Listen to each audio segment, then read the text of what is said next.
What secrets lie buried beneath the sands of time, waiting for eyes that dare to see?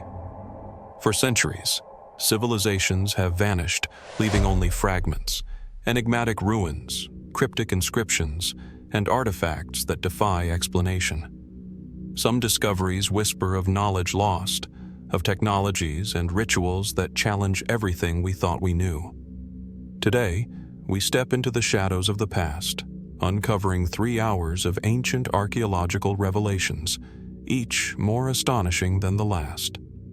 Join me as we unravel these mysteries, piece by piece, and journey deeper into the stories that the earth has long kept hidden. Perched atop a rugged hill in the verdant expanse of Galicia, San Cibrán de Las Hillfort emerges like a silent sentinel from a distant age. The first sight is deceptively simple. Low stone walls, irregular terraces carved into the hillside, and the soft outline of what might have once been dwellings or defensive structures. From this vantage point, the surrounding landscape stretches endlessly, rolling fields, dense forests, and winding streams that would have offered both sustenance and strategic advantage to those who called this place home. But beyond the quiet beauty, there is an undercurrent of enigma. Every stone seems to hold a story, every path a trace of human intent that predates recorded memory. Archaeologists classify San Cibrán de Las as a castro, a type of fortified settlement common in northwestern Iberia during the late Iron Age. Radiocarbon dating suggests that the site was inhabited somewhere between the 4th and 1st centuries BCE, though exact timelines are difficult to pin down. The people who built it were part of the Castro culture, a society known for its hilltop settlements, fortified enclosures, and a distinct style of pottery and metallurgy.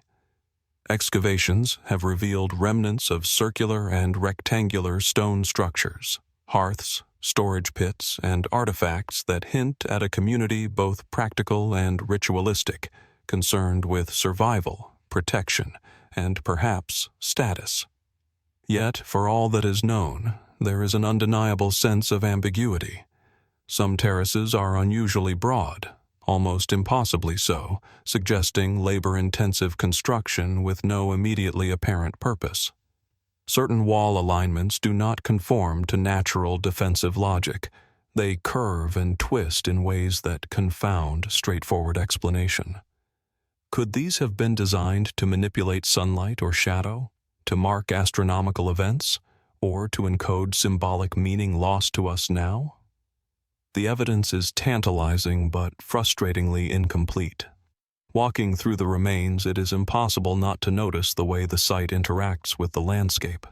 Some stones, weathered by centuries of wind and rain, bear shapes that appear intentional, markings or carvings too subtle to be immediately recognizable. Scholars debate whether these are purely ornamental, functional, or something more mysterious. Could these patterns have served as spiritual or ritual markers? Were they guides for the living, the dead, or perhaps both? The lack of definitive answers invites speculation, and yet the speculation is grounded in the tangible reality of stones, earth, and human effort. Interestingly, a number of local legends persist around San Cibrán de Las. Some speak of the hill as a place of ancient gatherings, where leaders and druids convened to make decisions that shaped the surrounding territories. Others claim that the site was never fully completed, abandoned abruptly under circumstances now lost to time. The intersection of legend and archaeology is delicate. The stories are not evidence, yet they echo a truth that is harder to quantify, the enduring human fascination with the unknown and the sacred. There is also the question of why this particular location was chosen. Its elevation offers clear views of neighboring valleys, but the shape of the hill itself is unusual, with terraces following natural contours in a way that suggests both practicality and design. Could the builders have been attuned to forces we no longer measure? Magnetic fields, water veins, or celestial alignments? Some researchers have proposed that certain castros were deliberately sited according to lunar or solar cycles, creating spaces that resonated with astronomical significance. Though these hypotheses remain speculative, they add a layer of intrigue to an already enigmatic site. Artifacts recovered here offer glimpses into daily life, yet they too raise questions.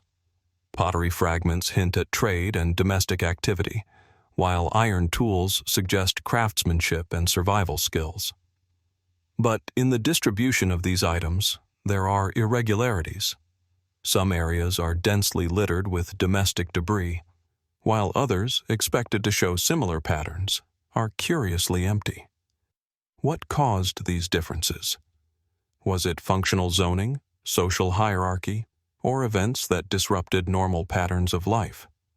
Each fragment of evidence invites closer examination, yet simultaneously deepens the mystery.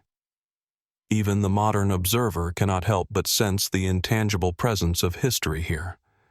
There is a rhythm to the place. The wind through the terraces, the distant echo of water, the way sunlight moves across stone walls at certain times of the year. Walking among the remnants, one might imagine the lives of those who lived, labored, and perhaps even worshipped here. And yet, the more one imagines, the more questions arise. What were their fears, their hopes, their rituals? How did they understand the world around them, and how much of that understanding remains invisible to us? Cibrán de Las Hillfort is more than a collection of stones and terraces. It is a nexus of the known and the unknown, a place where empirical study meets the realm of the speculative. Every excavation, every survey, every careful measurement brings us closer to understanding, but also reminds us of the limits of knowledge. History, in its silence, challenges us to think beyond what is immediately visible. It asks us to imagine, to question, and to remain open to possibilities that may never be fully explained. And so, as the wind rustles through the ancient terraces and the sun dips behind distant hills, one cannot help but wonder, what stories remain unspoken here? What truths lie just beyond reach, waiting for the next generation of seekers to uncover them? The mystery endures, patient and unmoving, inviting us to look closer, think deeper, and ask questions that may never have answers.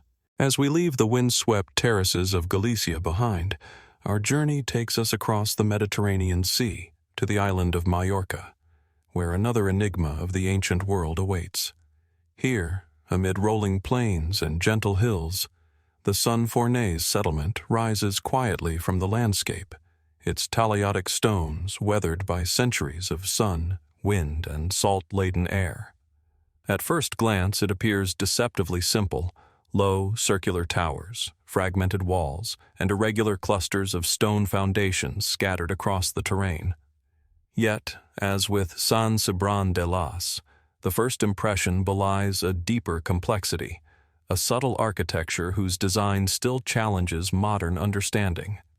Talayotic settlements, named after the Talayots or megalithic towers that punctuate the Majorcan landscape, flourished during the Bronze and Iron Ages, roughly between 1000 BCE and 300 BCE. Fornés, one of the most significant of these sites, offers a rare window into the lives of the island's prehistoric communities. Archaeologists have catalogued circular dwellings, subterranean silos, stone corridors, and the remains of ceremonial enclosures. Excavations suggest a society that was highly organized, capable of large-scale construction, and deeply attuned to its environment. Yet, despite decades of study, many aspects of Fornés resist straightforward interpretation. The Talayots themselves are remarkable. These cylindrical or square stone towers, often rising several meters high, appear as if they were placed with deliberate precision. But to what end? Were they defensive structures, signaling stations, or perhaps markers of territorial control? Some researchers point to alignments with distant hills or valleys, hinting at an understanding of sightlines and landscape that borders on architectural foresight. Yet other features seem deliberately enigmatic: walls that intersect at unexpected angles, platforms whose function is unclear, and carefully positioned stones that seem to serve no practical purpose. Each element suggests intentionality, but the logic behind it remains elusive. The settlement's circular dwellings offer another puzzle. Within these simple structures, archaeologists have uncovered pottery fragments, tools, and traces of domestic activity, yet the layout is far from uniform. Some houses cluster together in ways that suggest communal or family organization, while others stand in relative isolation. Occasionally, a dwelling is disproportionately large or contains unusual artifacts, raising questions about social hierarchy, ceremonial significance, or the presence of specialized functions we cannot yet define. Could these patterns reflect a society deeply conscious of ritual, status, or even cosmic cycles? Or are they merely the product of pragmatic adaptation to the island's resources? One of the most intriguing features of Fornés is its subterranean silos and storage chambers, carefully carved into bedrock or constructed with precise stone masonry. These spaces indicate advanced knowledge of materials, weight distribution, and perhaps environmental control. How did ancient builders achieve such durable structures without the aid of modern engineering tools? And why were some of these chambers positioned in locations that seem inconvenient for everyday use? Some have speculated that the silos might have had a dual purpose, both practical and symbolic, perhaps serving as repositories not only for food but also for sacred objects or ritual offerings. While speculation must remain cautious, the architecture itself silently invites us to ponder the intentions of its creators. Adding to the intrigue is the settlement's relationship with the surrounding landscape. From certain vantage points, the Talayots and dwellings seem almost to echo the natural contours of the hills, as if integrated into the land rather than imposed upon it. Could the builders have been aware of forces we no longer measure? Patterns of sunlight and shadow, prevailing winds, or even magnetic anomalies? Some fringe theories suggest celestial alignments, proposing that certain towers correspond with solstices or equinoxes. Mainstream archaeology remains measured, yet these observations hint at a sophisticated awareness of the broader environment, an intelligence that may have extended beyond mere survival. Artifacts recovered at Fornés offer tantalizing glimpses into daily life, yet they too provoke questions.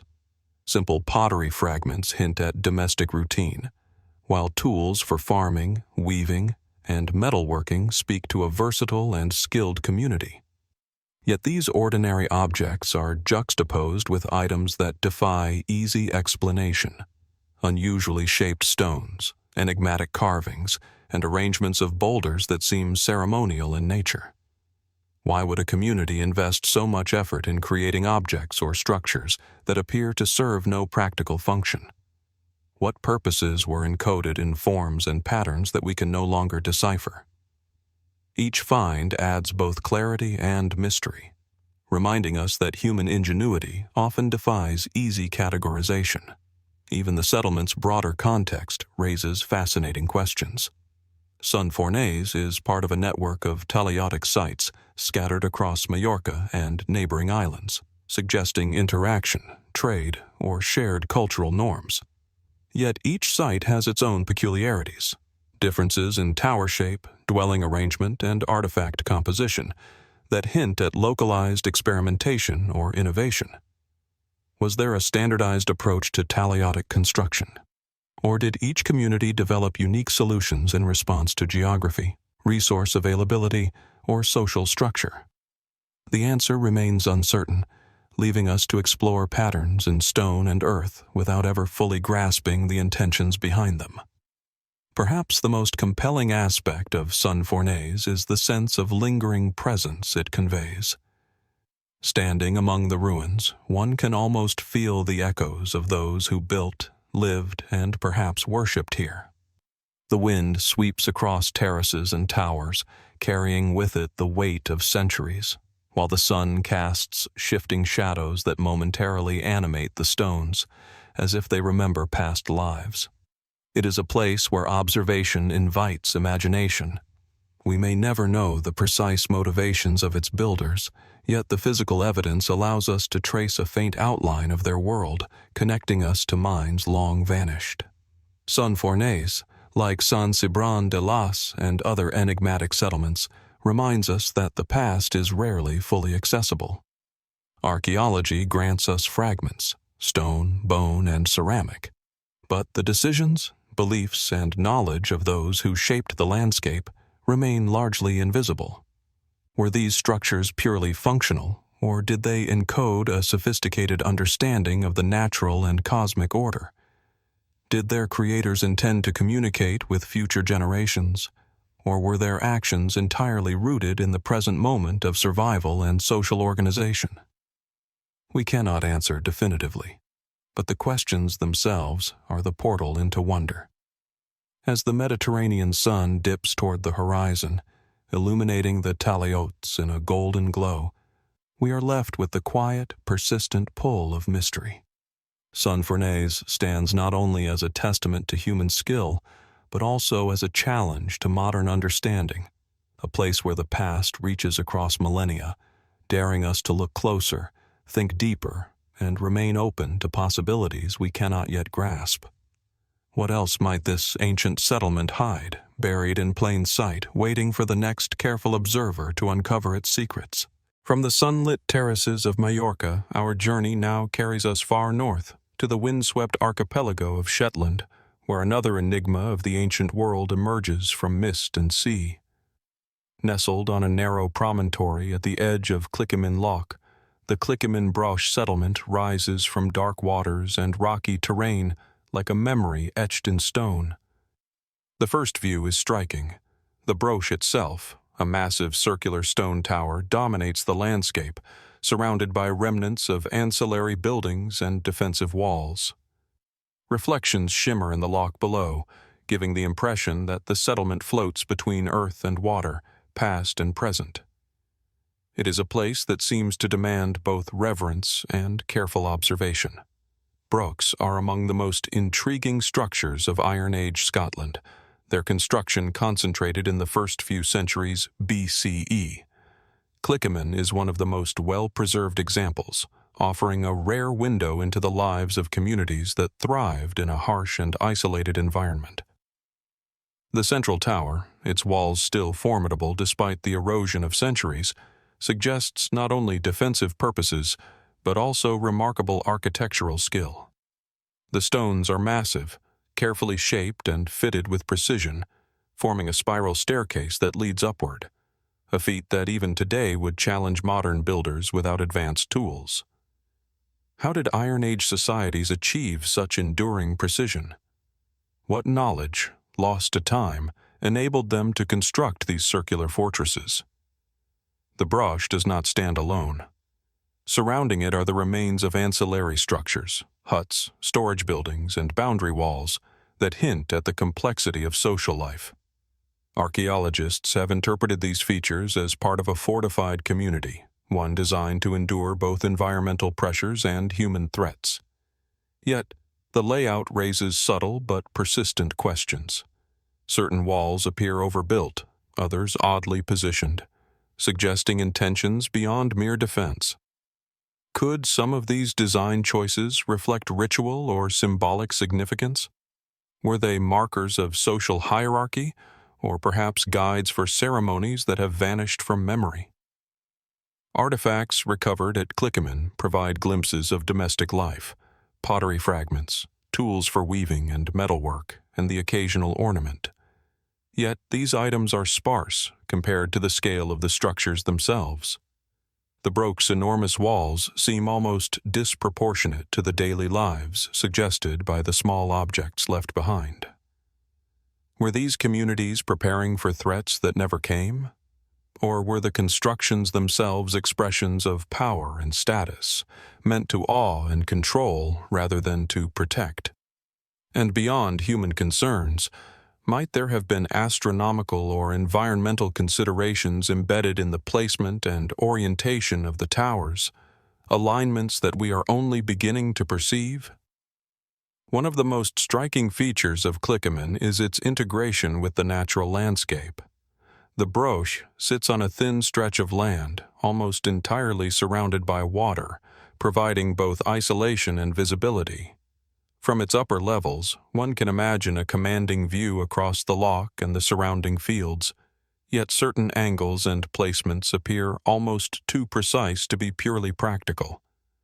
Was this intentional, an early form of landscape engineering, or the product of instinctual adaptation to terrain?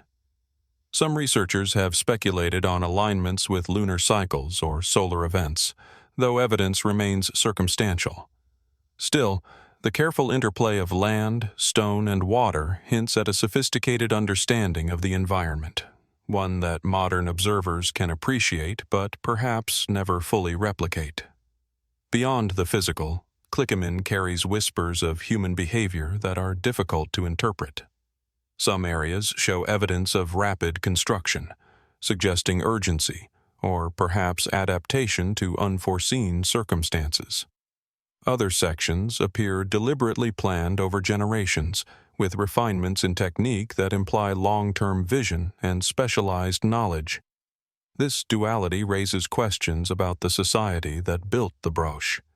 Were they responding to immediate threats, or were they engaged in a cultural project whose purposes extended beyond survival? How much of their intent was practical, and how much symbolic or ritualistic? Even today, the site exudes a subtle aura of mystery. Standing on the rocky promontory, one can hear the wind over the loch and feel the pull of centuries of human activity. The broch's circular silhouette against a gray northern sky is both grounding and uncanny, a reminder of human ingenuity in isolation. It is a structure built to endure, yet its builders have vanished, leaving only stone, shadow, and unanswered questions. The patterns of construction, the placement of ancillary buildings, and the interaction with the surrounding landscape all hint at knowledge that may have been lost, preserved only in the silent testimony of rock and earth. Some interpretations suggest the broch served as a communal stronghold, others that it was a status symbol or ceremonial center. The truth, likely complex, may encompass all of these possibilities.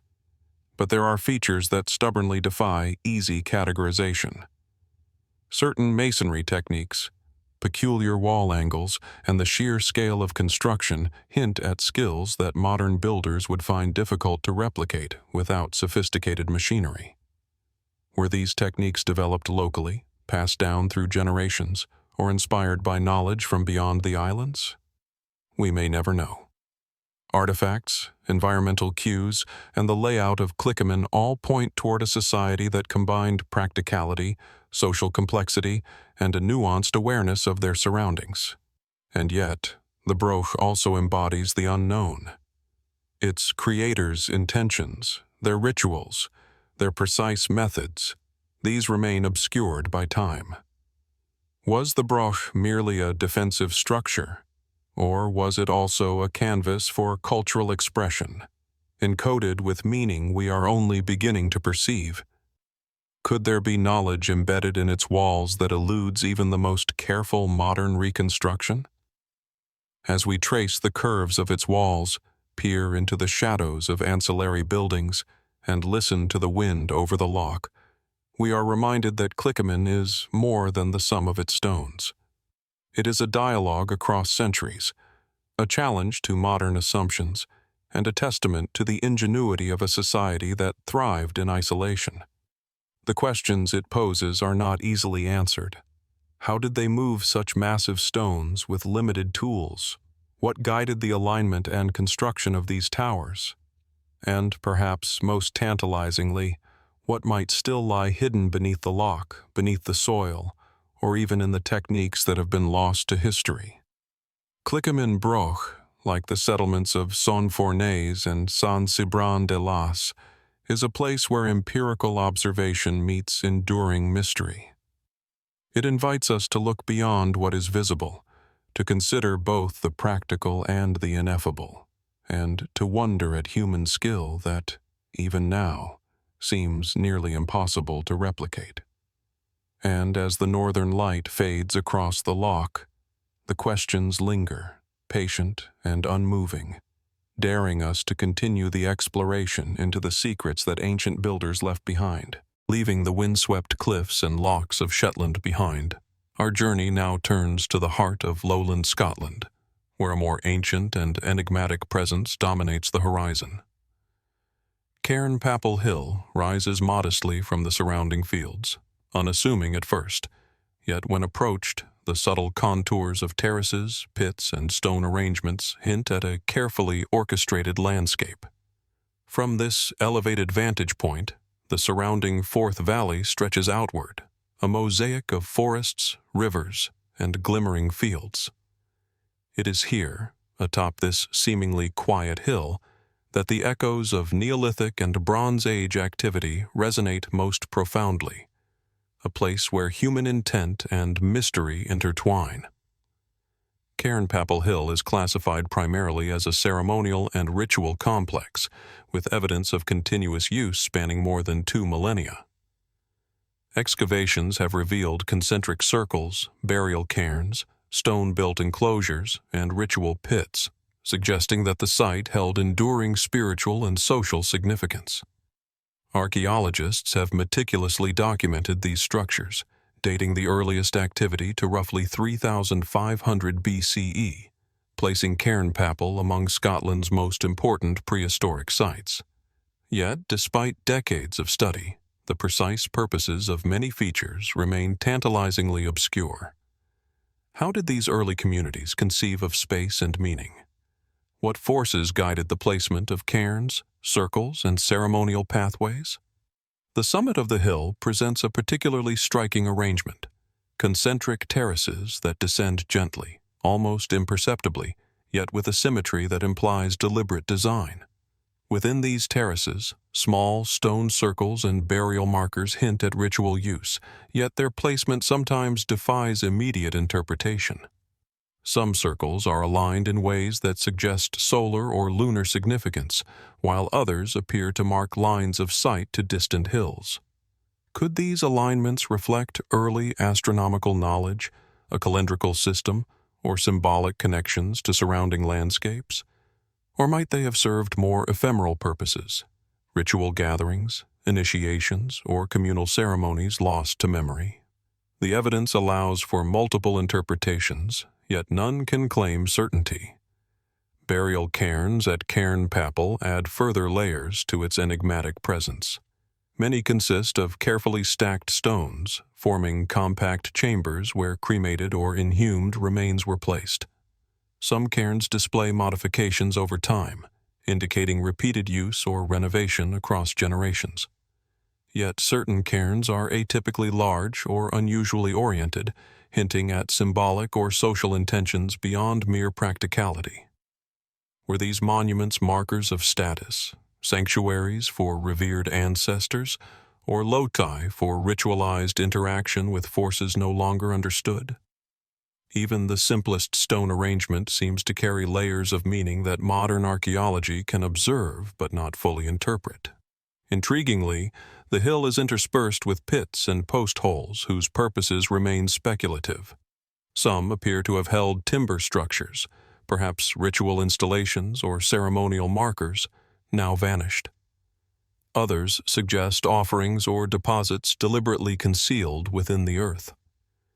The variety and scale of these features raise profound questions. What knowledge informed their construction, and why were they placed in such precise relation to one another? Did the builders perceive unseen energies or cycles that guided their layout, or were these choices purely symbolic, encoded in ways we cannot decode? Cairnpapple seems to invite contemplation as much as observation. Artifacts recovered from the site provide tantalizing glimpses into its use. Stone tools, pottery fragments, and the occasional ornament hint at practical activity and personal expression. Yet their distribution is irregular, and many areas appear deliberately cleared, as if activity was concentrated in highly specific locations. This patterning suggests that the hill was not merely a settlement or burial site, but a carefully managed ceremonial landscape. Could it be that each stone, each pit, and each circle was part of a complex symbolic system, a code of knowledge, memory, or cosmology that was understood by the community yet remains opaque to us? The broader landscape reinforces this sense of intentionality. From the summit, one can trace distant hills, river valleys, and lowland plains that seem to interact with the site's layout. Some researchers have suggested that lines of sight or topographical features were purposefully incorporated into the design, perhaps serving as markers of celestial events or connections to other sacred sites.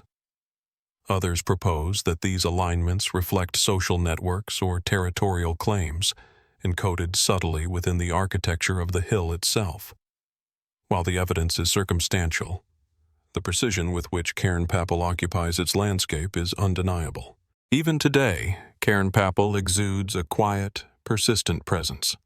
Standing among the terraces and cairns, one is struck by the interplay of human effort and natural form, the gentle slope of the hill, the careful arrangement of stones, and the subtle patterns that emerge across the summit. The wind carries the faint impression of past activity, while sunlight highlights edges of terraces and burial markers, momentarily animating features that have long remained silent. It is a place where observation and imagination converge, inviting us to consider not only the practicalities of prehistoric life, but also the spiritual and symbolic dimensions of ancient human experience. Some scholars interpret Cairnpapple primarily as a funerary site, while others emphasize its ceremonial or calendrical aspects. Yet neither explanation fully accounts for the subtle interplay of terraces, circles, pits, and cairns. Certain arrangements appear almost impossible to replicate without careful planning and intimate understanding of both materials and landscape. Did early builders possess a knowledge of geometry, astronomy, or ritual practice that exceeded our current assumptions? Were the terraces and circles designed to guide processions, align with seasonal events, or mediate human interaction with unseen forces? The questions linger, silent but insistent. Perhaps the most compelling aspect of Cairnpapple Hill is its enduring invitation to wonder. It stands as a monument not only to human ingenuity, but also to mystery itself, a landscape deliberately shaped yet partially concealed, designed to be inhabited, observed, and interpreted across generations. What motivated its creators to labor with such precision, to align stones and pits in patterns that defy simple understanding? How much of their knowledge has vanished, preserved only in the contours of earth and the placement of stone? And what might still lie hidden beneath the surface, waiting to reveal new insights to those patient enough to search? Cairnpapple Hill, like Clickimin Broch and son Fornés before it, challenges modern assumptions about the past. It asks us to consider both the tangible and the intangible, the observable and the speculative. And as we gaze across its terraces, into the shadows of its cairns, and along the lines of sight stretching across the Scottish lowlands, one cannot help but feel that the mystery is not a deficit of knowledge, but an invitation, an enduring prompt to look closer, think deeper, and remain open to the ingenuity and intention of those who shaped this landscape millennia ago. From the elevated terraces and ritual landscapes of Cairnpapple Hill, our exploration leads us once more northward, this time to the windswept Orkney Islands, where Quoyness Cairn rises quietly from the rolling coastal plains. The site sits amid gentle undulations of grass and rock, overlooked by the distant horizon where sea meets sky. At first glance, Quoyness appears deceptively simple. A low mound of stone, partially eroded, with subtle depressions and alignments barely visible to the untrained eye. Yet, as with the ancient sites we have already encountered, first impressions conceal a depth of human ingenuity and mystery that continues to puzzle modern observers. Quoyness Cairn is classified as a Neolithic chambered cairn, its origins dating roughly to 3000 to 2500 BCE, part of the extensive network of ceremonial and burial monuments scattered across Orkney. Excavations have revealed carefully arranged stones forming a central passage and chamber, suggesting meticulous planning and precise construction techniques. Unlike many other cairns, which appear primarily functional, Quoyness displays a combination of architectural sophistication and symbolic intent. The cairn's chamber is small, yet its design conveys an awareness of proportion, acoustics, and perhaps even light, a deliberate shaping of space that elevates the ordinary act of burial into a profound human statement. The central passage, leading into the heart of the cairn, is particularly compelling. Sunlight filters in at specific angles during certain times of the year, illuminating the inner chamber in ways that hint at ceremonial or calendrical significance. Could the builders have possessed a sophisticated understanding of solar cycles, using light to mark seasonal events or spiritual occasions? Or was the effect incidental, an unintentional byproduct of the structure's orientation? Archaeologists note the precision required to align large stones in this manner without modern tools, yet the motivations behind such effort remain tantalizingly elusive. Surrounding the main cairn are traces of ancillary features, smaller stone mounds, depressions, and scattered lithic fragments that suggest the site functioned as more than a simple burial place. These peripheral elements may indicate ritual activity, processional routes, or zones for offerings. The placement of these features relative to the cairn appears intentional, yet deciphering the logic behind them challenges even the most careful analysis. Were they constructed according to a symbolic system now lost to time? Or do they reflect social practices and beliefs that were once immediately intelligible but now remain opaque? The ambiguity invites speculation while grounding it in observable reality. Artifacts recovered at Quoyness, though few, are revealing.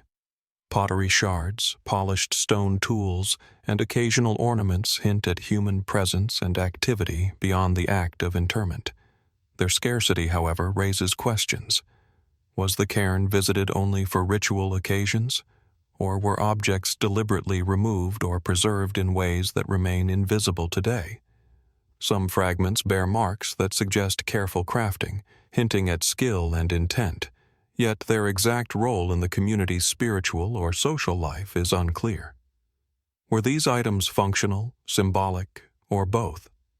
And why is so little tangible evidence left in what appears to have been an important ceremonial site? The broader landscape amplifies the cairn's mysterious aura. From its mound, one can trace lines of sight to other Neolithic structures scattered across Orkney, forming patterns that suggest both awareness of geography and potential social or spiritual connections between sites. Some researchers propose that Quoyness and nearby monuments were deliberately aligned, forming a network that guided movement, ritual, or observation of celestial phenomena. If so, the builders demonstrated not only remarkable planning and engineering skill, but also a conceptual vision that integrated multiple sites into a coherent, though now partially invisible, system. Quoyness Cairn also challenges our understanding of construction techniques. The stones are large, irregular, and carefully fitted, often with subtle interlocking arrangements that resist easy interpretation. How did Neolithic builders move, shape, and position these megaliths with the tools available to them? Could there have been knowledge or methods that have since vanished, passed down through generations yet undocumented and unreplicable today? And beyond the practical challenges, why invest such meticulous care in structures that, for the casual observer, appear modest in scale? Perhaps the significance lies not in size but in the precision, symbolism, and the experience of the space itself. Even today, Quoyness conveys a quiet, contemplative presence. Standing beside the cairn, one is aware of wind-swept grasses, distant waters, and the rhythm of seasons that the builders must have observed with acute attention. The mound, modest yet deliberate, seems to hum with history.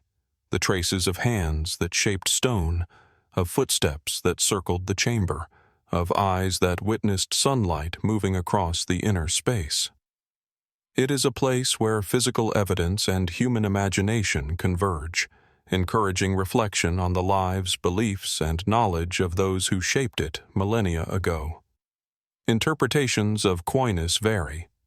Some view it primarily as a burial monument, others emphasize its ceremonial or astronomical functions. Yet neither explanation fully accounts for the subtle architectural choices, the precision of alignments, or the careful placement of peripheral features. Could the cairn have served multiple purposes simultaneously? Ritual, memorial, and observational, reflecting a worldview in which the spiritual, social, and environmental were inseparably linked? And if so, what other aspects of human knowledge and practice are encoded in forms that we no longer recognize? Perhaps the most compelling quality of Quoyness Cairn is its invitation to wonder. Like Cairnpapple Hill and Clickimin Broch before it, this site embodies the intersection of human ingenuity and enduring mystery.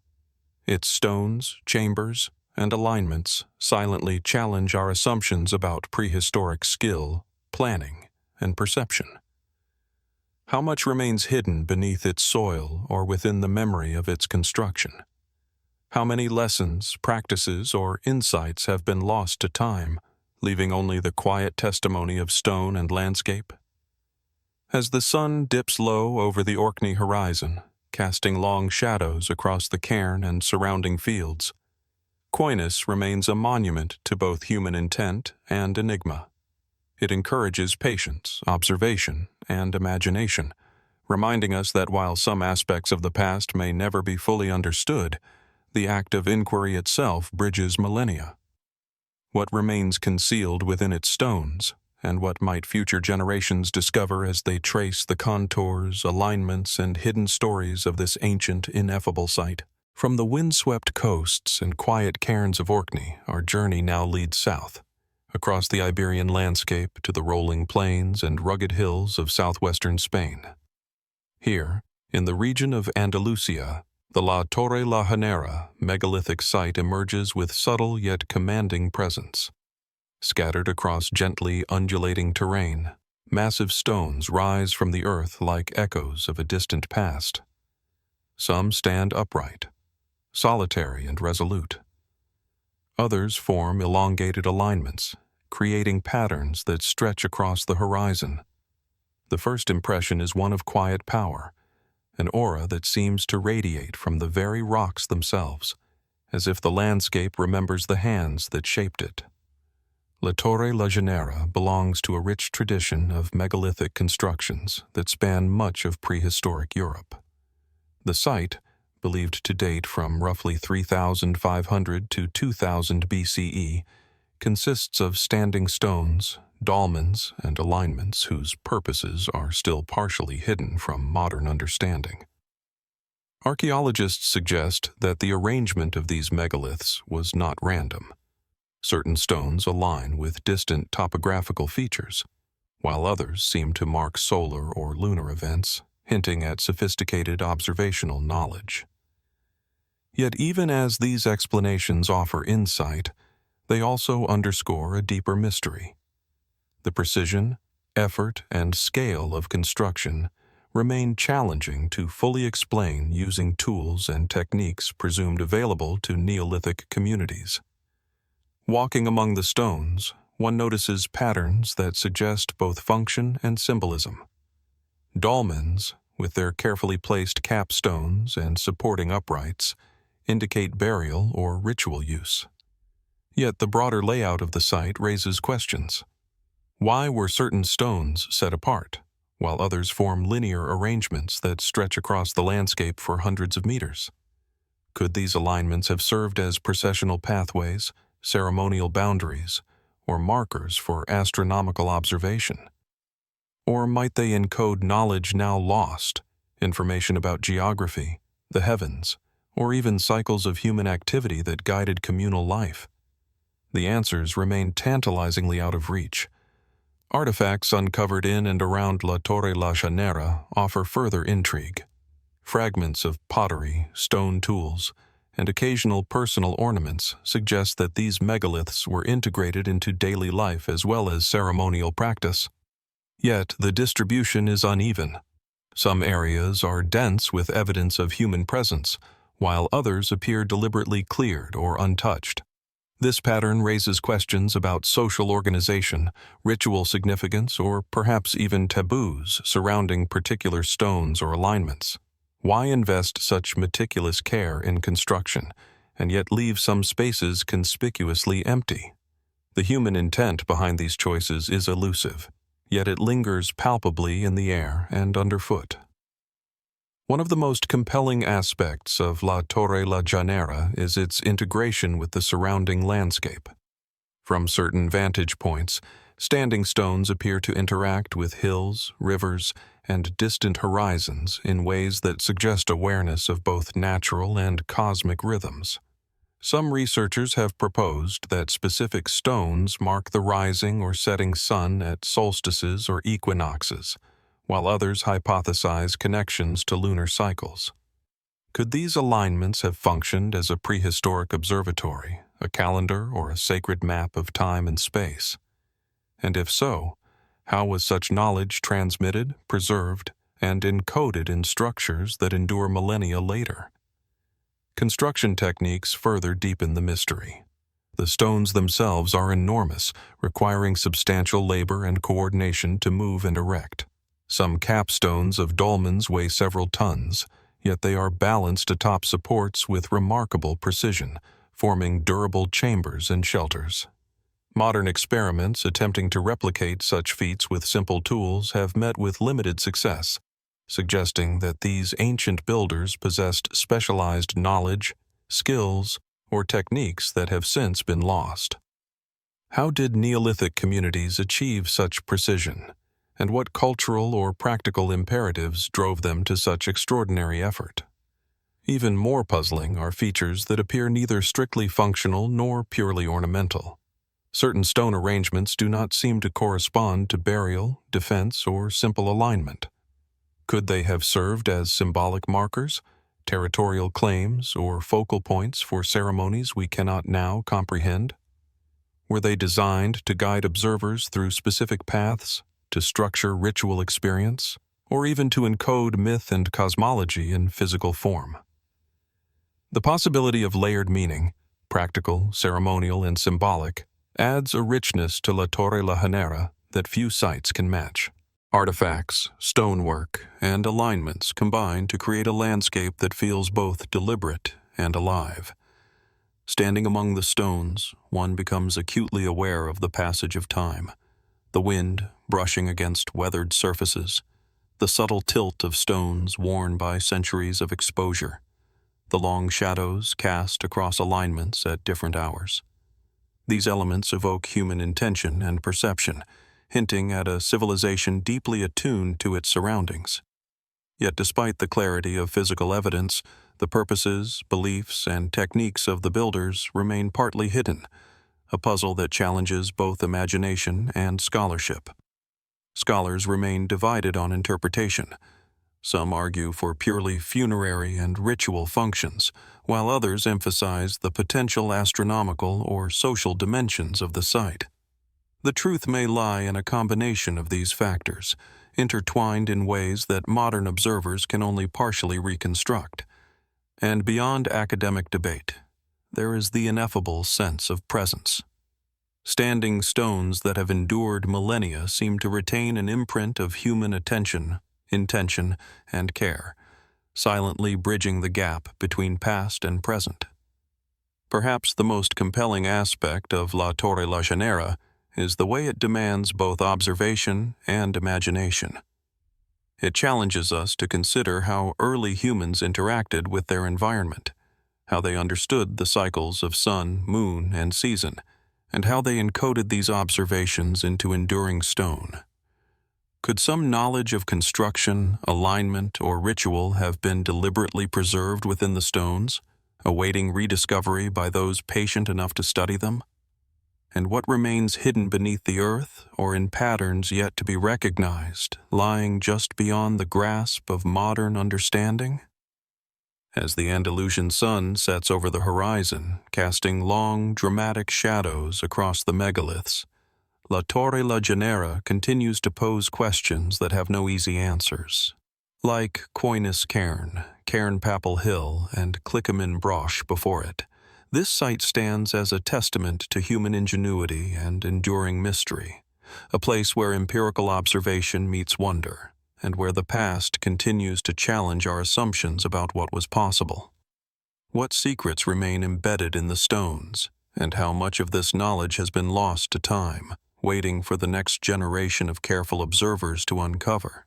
From the sun-drenched plains of Andalusia, our journey now carries us across the Aegean Sea to the rugged island of Corfu, where the Temple of Kardaki quietly occupies a rocky promontory overlooking the shimmering Ionian waters.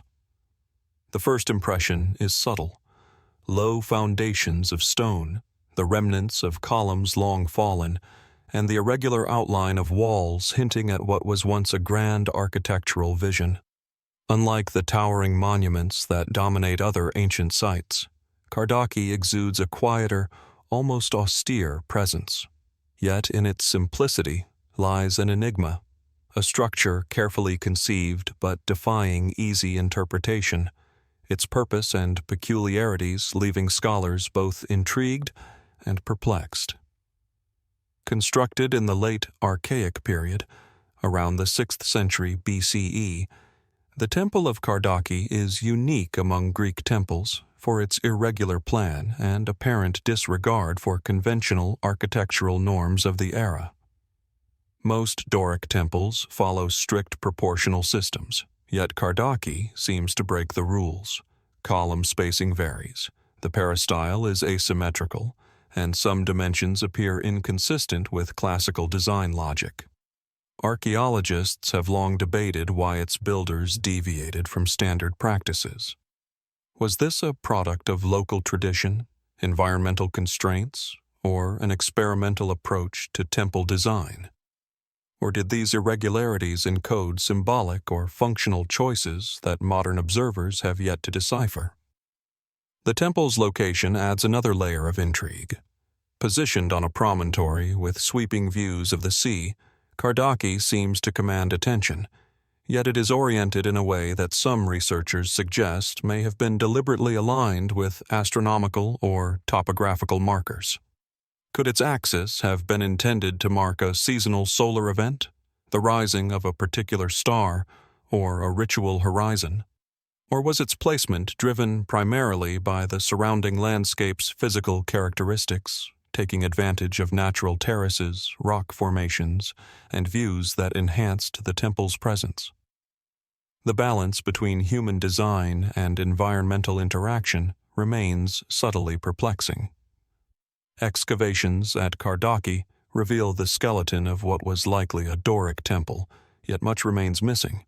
Roof elements, decorative sculptural details, and portions of the entablature have vanished, leaving only the foundation stones and a few column drums scattered across the site. These remnants tell a story of deliberate planning and skilled execution, but their irregularity continues to puzzle scholars. How did the builders calculate the positioning of each column without relying solely on the strict proportional rules seen elsewhere in the Greek world? Was there an intention behind this apparent asymmetry, a purpose encoded in the very geometry of stone and space? Artifacts found in and around the temple provide additional context, yet also deepen the mystery. Ceramic fragments, votive offerings, and traces of burnt material suggest ritual activity and religious observance, yet the small number of finds contrasts sharply with the scale of construction. Did Kardaki serve a highly specialized ceremonial role, visited only at specific times, or was it part of a broader, now-lost cultic network? And if its use was intermittent or selective, what determined the timing and nature of its rituals?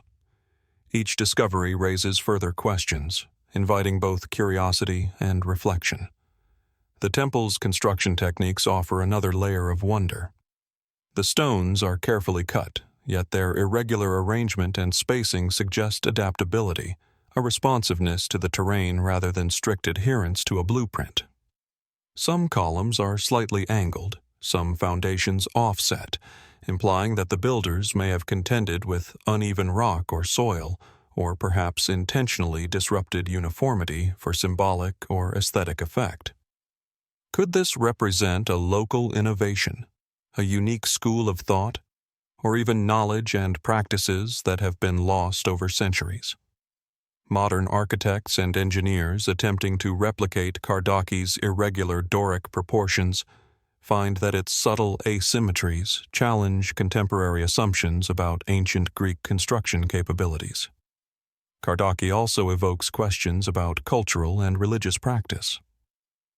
Unlike larger, more standardized temples, its modest size and irregular plan suggest a localized or specialized function. Was it dedicated to a lesser-known deity, a local hero, or a particular civic purpose that did not require grandeur? Could the temple's deviations from classical norms indicate a deliberate departure from tradition, a reflection of experimental design, or even esoteric knowledge understood only by its builders? The ambiguity of the site encourages careful thought, resisting simplistic explanations while preserving the weight of its silent testimony. Even today, standing among the remnants, one senses the deliberate presence of those who shaped it. The wind sweeping across the promontory carries the memory of human hands arranging stone with precision, of rituals performed in sunlight and shadow, of attention to sight lines, rhythm, and scale. The irregularity itself seems almost communicative, inviting observers to pause, reflect, and question the intentions behind choices that are at once practical, artistic, and enigmatic. What messages were encoded in this asymmetry, and how much of that understanding has been lost with time? Scholars remain divided on Kardaki's purpose and significance. Some emphasize its architectural uniqueness, while others highlight its ritual and environmental context. Yet neither interpretation fully resolves the sense of intentional mystery. The site resists replication, not merely in physical construction, but in understanding the mindset and knowledge that guided its creation. It challenges assumptions about what the ancient Greeks could achieve, and, perhaps more importantly, what they intended to convey beyond mere functionality. Perhaps the most compelling aspect of the Temple of Kardaki is its invitation to wonder. Like La Torre-La Janera, Quoyness Cairn, and Cairnpapple Hill before it, this site embodies the intersection of human skill, environmental awareness, and enduring mystery. It is a structure that speaks to both tangible craftsmanship and intangible intent. A monument that quietly challenges observers to look beyond form and function. How much of its meaning has been lost to time, and what subtle knowledge or ritual practices are embedded within its irregular stones? And as we trace the contours of its foundations, alignments, and subtle deviations, one cannot help but wonder, what secrets remain concealed, waiting for patient study, reflection, and perhaps revelation in the future? From the rocky promontories of Corfu and the irregular Doric stones of Kardaki, our exploration now turns northward once more, across the landscapes of the western Black Sea, to the ancient settlement of Histria, on the edge of what was once a marshy coastline. Here, among the traces of Neolithic and later habitation, stands an object that has puzzled archaeologists for decades: the Histria Neolithic pole. Rising subtly from the surrounding earth, it is simple in form, a long, upright wooden shaft, but its presence carries a weight far beyond its modest appearance.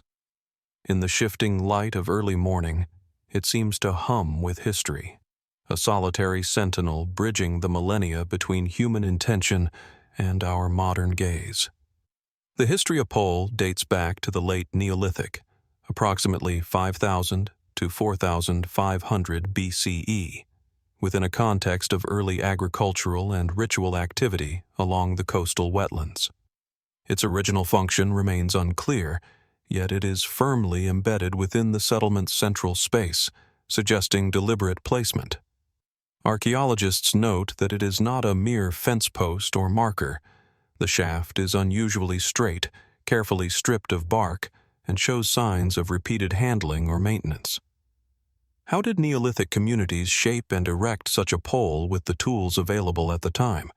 What purpose warranted such attention to detail? And why has this seemingly ordinary object commanded so much fascination over the centuries? The setting of the pole adds to its enigmatic character. Histria's landscape, once a series of lagoons, marshes, and fertile plains, would have shaped both daily life and spiritual imagination. The pole stands near what may have been pathways, hearths, and communal spaces, suggesting it played a central role in social or ritual activity. Could it have served as a totem, a marker of celestial events, or a focal point for gatherings that combined the practical and the sacred?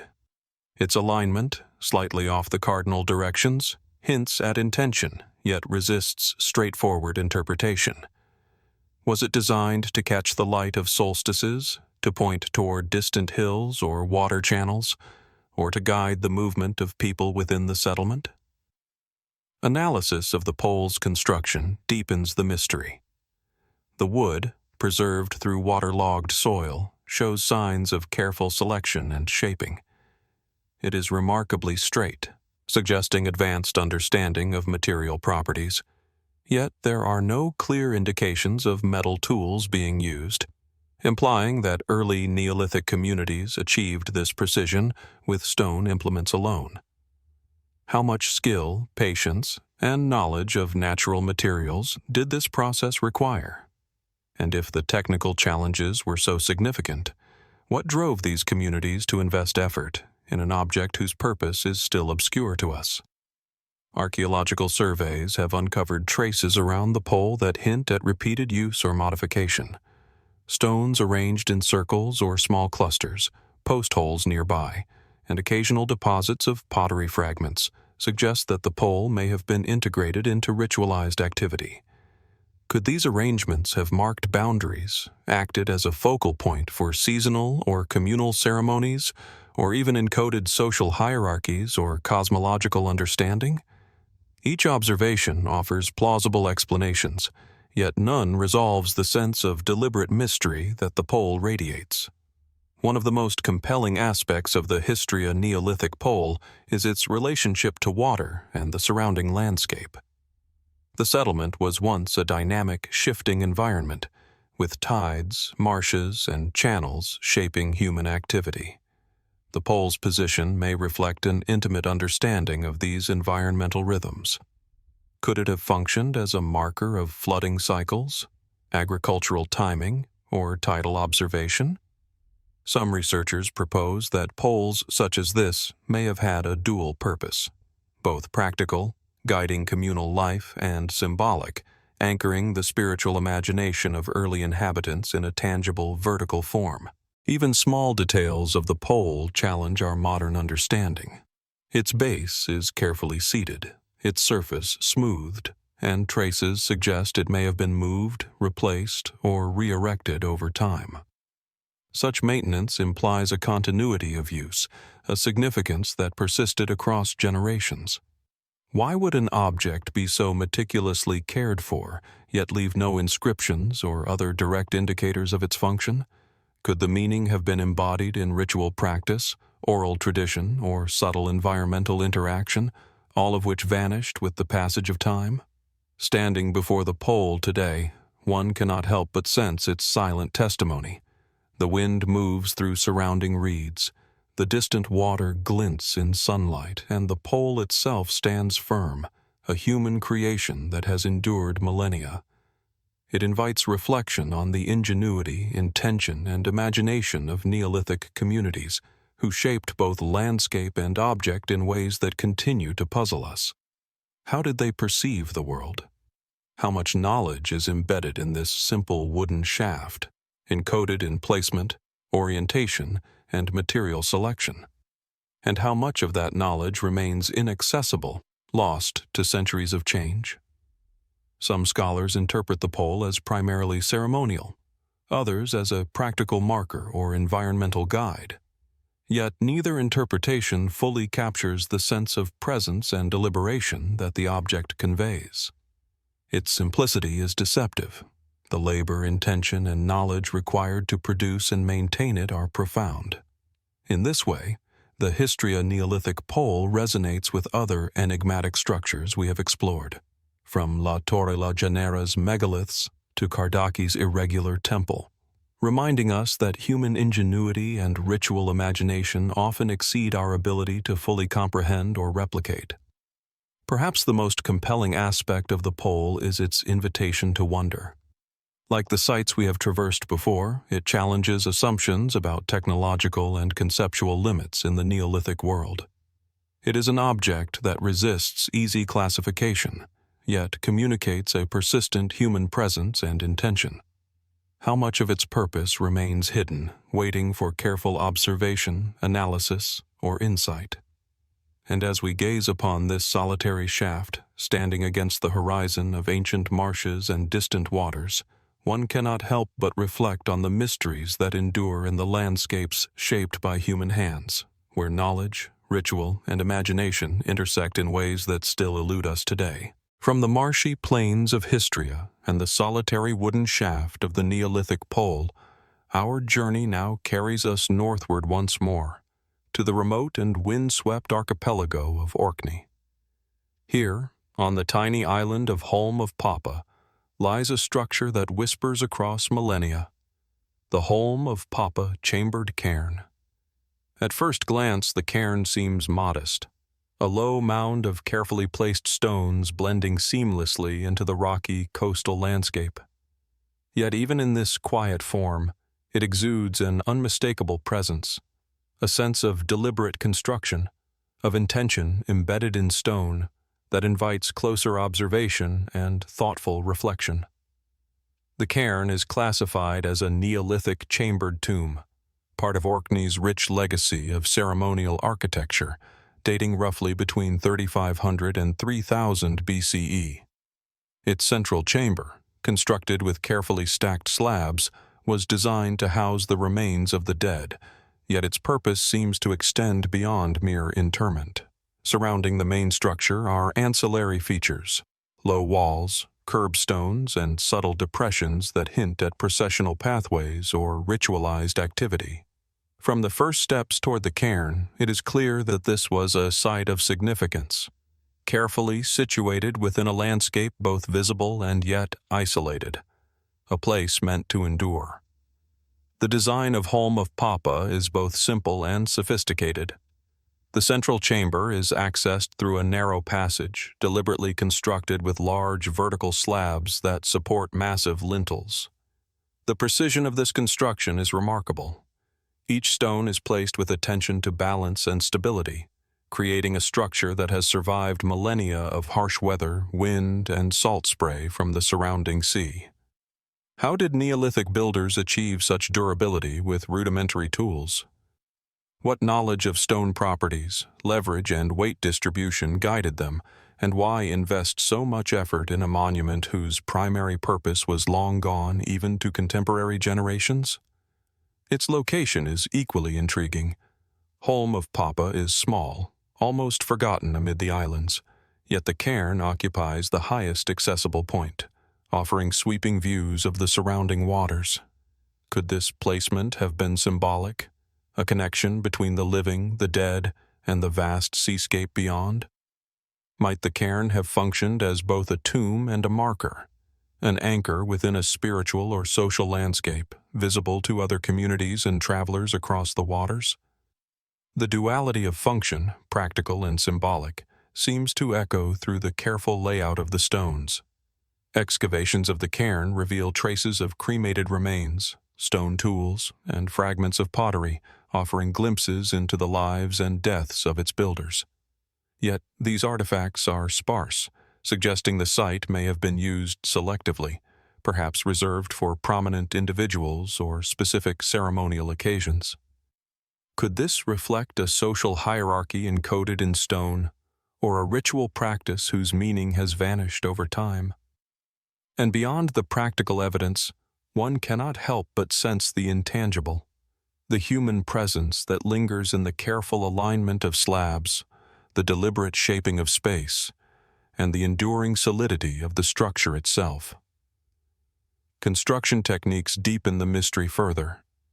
The stones are enormous, irregular, yet meticulously fitted to form stable walls and passages.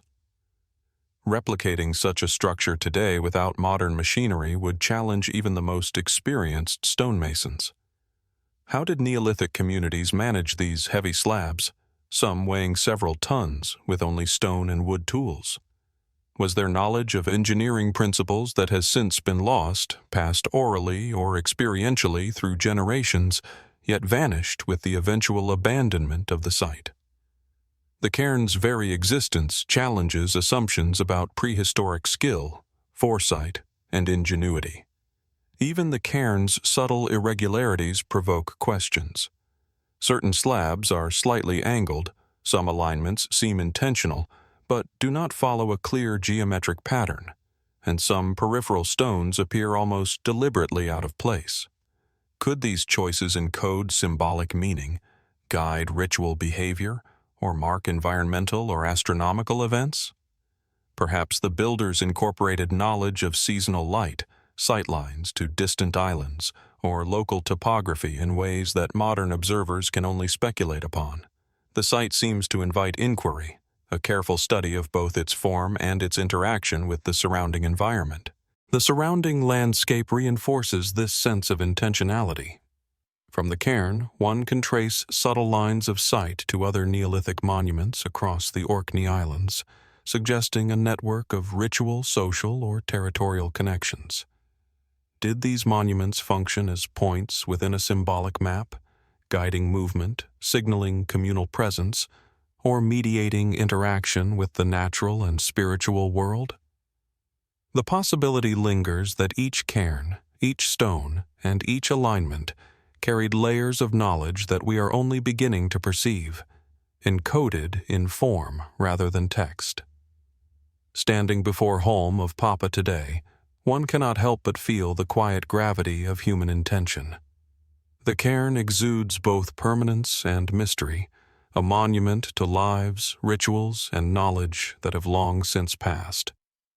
The wind whistles across the small island, the waves lap at distant shores, and yet the cairn remains steadfast, as if holding the memory of the people who erected it. What did they see when they built it? And what did it mean to them to shape stone in a landscape so remote and enduring? Scholars have offered interpretations, primarily funerary, occasionally ritualistic, but none fully explain the precision, durability, and placement of the structure. Was Holm of Papa solely a tomb, or did it also serve as a ceremonial focal point, a social marker, or even an astronomical guide? And if so, how much knowledge has been lost, hidden not in artifacts but in the very arrangement of stones, the orientation of passages, and the subtle interaction between monument and landscape? Perhaps the most compelling aspect of Holm of Papa is the way it silently demands attention and reflection. Like the Histria Neolithic pole, the Temple of Kardaki, and La Torre-La Janera before it, the cairn invites us to consider the intersection of human skill, environmental awareness, and cultural imagination. Its presence challenges assumptions about what prehistoric communities were capable of, and its unanswered questions remind us that some knowledge, encoded in stone and landscape, endures long after the people themselves have vanished. What secrets remain embedded in its slabs, its passages, and its relationship to the wider Orkney landscape? And what might future generations discover if they, too, are patient enough to listen to the stories the stones quietly tell? From the windswept shores of Orkney and the enduring stones of Holm of Papa, our journey returns to the northern Scottish mainland, to the rugged terrain of Sutherland, where Dornaigil Broch rises quietly from a rocky promontory. At first glance, it is a modest ruin. Weathered stone walls encircle a circular core, partially collapsed, yet defying the passage of centuries. Standing among its remnants, one senses not only human craftsmanship, but an intentionality that hints at purpose, protection, and perhaps even a knowledge that has eluded historians and archaeologists alike. The Broch is more than a ruin. It is a statement, both practical and enigmatic, set against a landscape of rolling hills and distant lochs. Dornaigil belongs to the Iron Age tradition of brochs, circular stone towers unique to Scotland, thought to have been constructed between 500 BCE and 100 CE. These structures are remarkable for their dry stone construction, often featuring double walls, internal galleries, and stairways embedded within their massive thickness. The architectural ambition of brochs is undeniable, yet the reasons for their existence continue to provoke debate. Were they primarily defensive, designed to protect communities in a time of conflict? Were they symbols of status and authority, asserting control over land and people? Or did they serve multiple purposes simultaneously, blending habitation, fortification, and ceremonial display into a single, cohesive structure?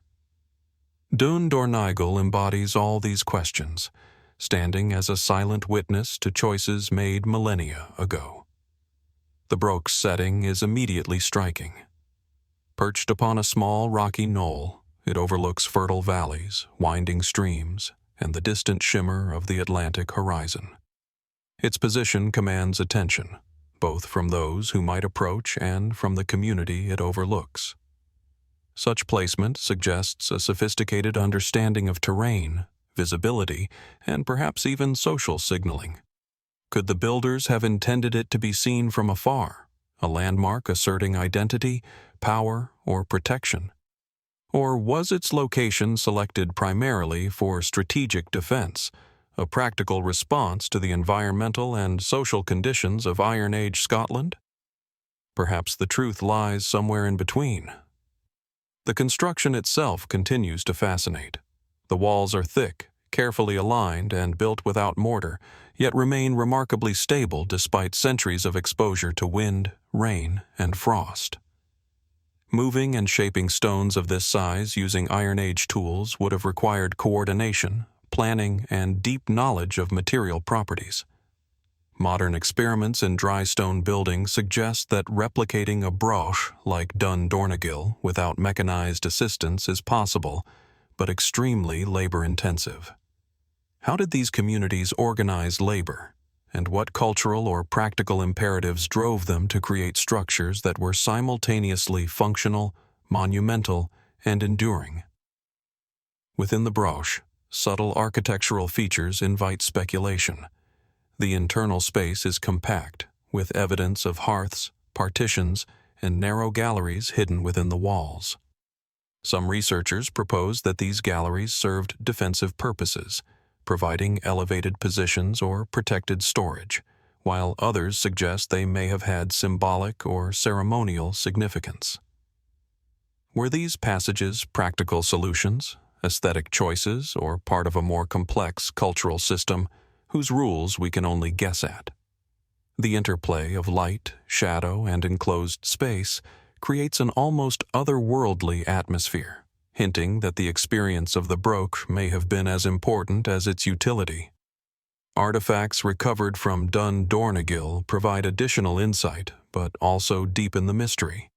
Fragments of pottery, stone tools, and traces of metalwork indicate domestic activity, yet the site's defensive capabilities suggest preparation for conflict or display of strength. How did inhabitants balance daily life with the demands of security and social signaling? And if brochs were used intermittently or selectively, what dictated patterns of occupancy and ritual? Each object, each architectural choice, adds a layer to a puzzle that remains only partially deciphered. The surrounding landscape reinforces the Broch's significance.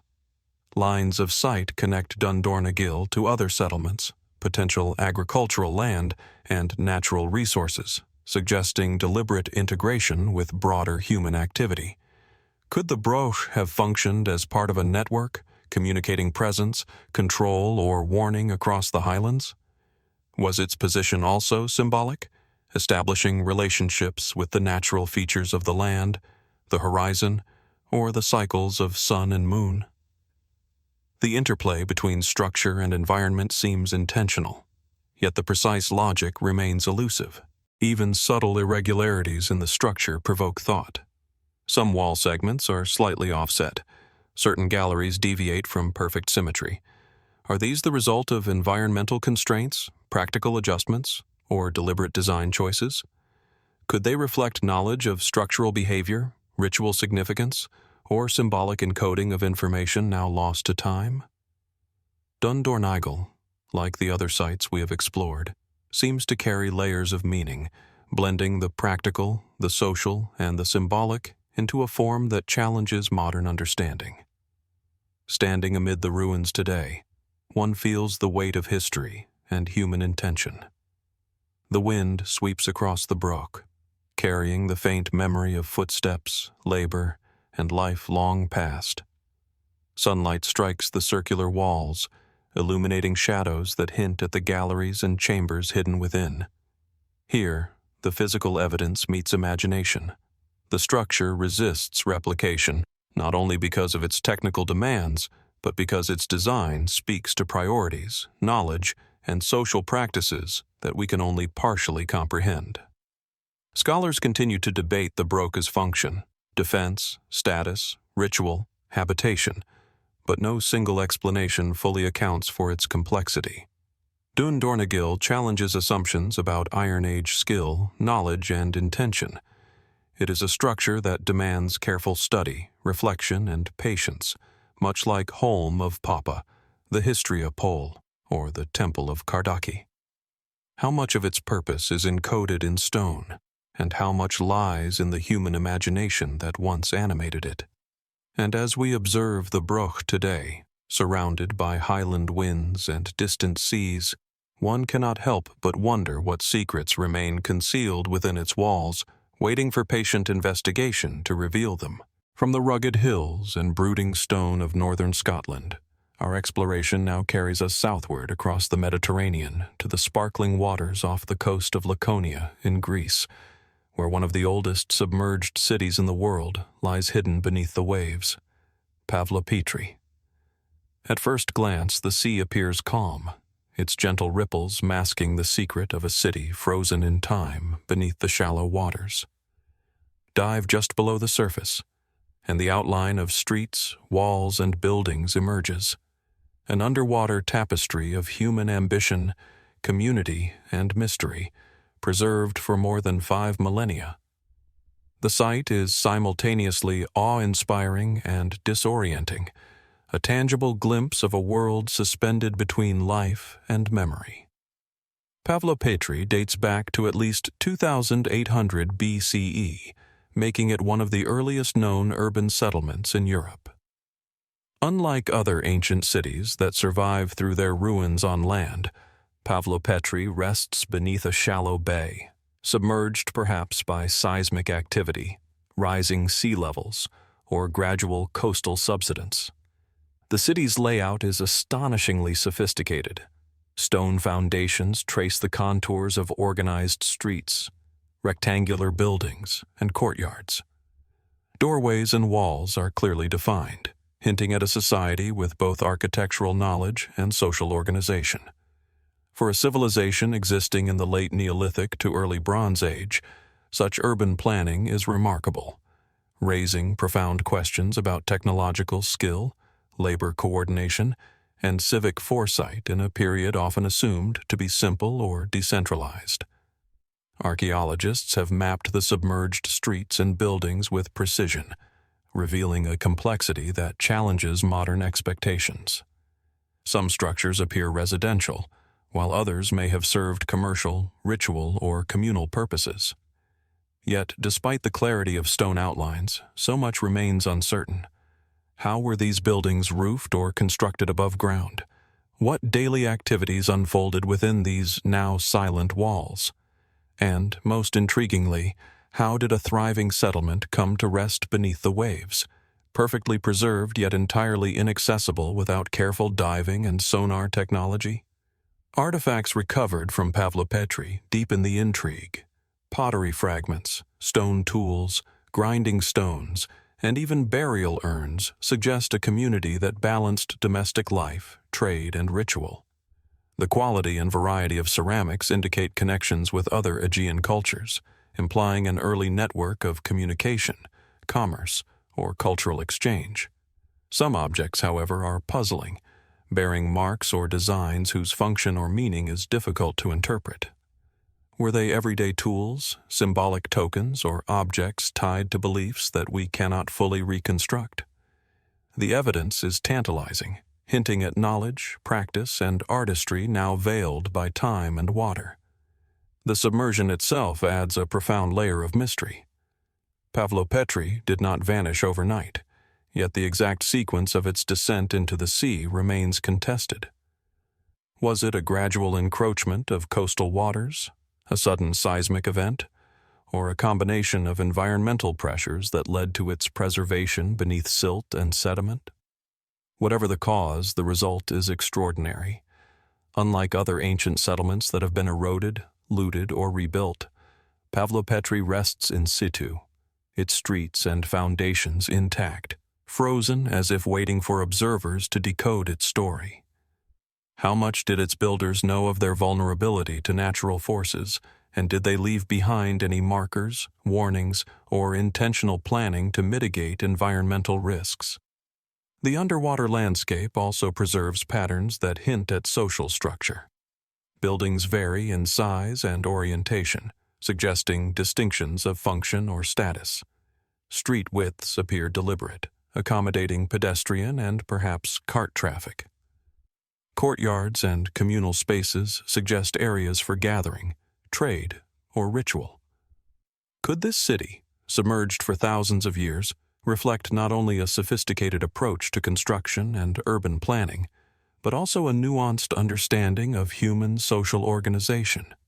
And if so, what cultural or spiritual priorities guided these early urban planners, shaping a settlement that has endured both in memory and in waterlogged stone?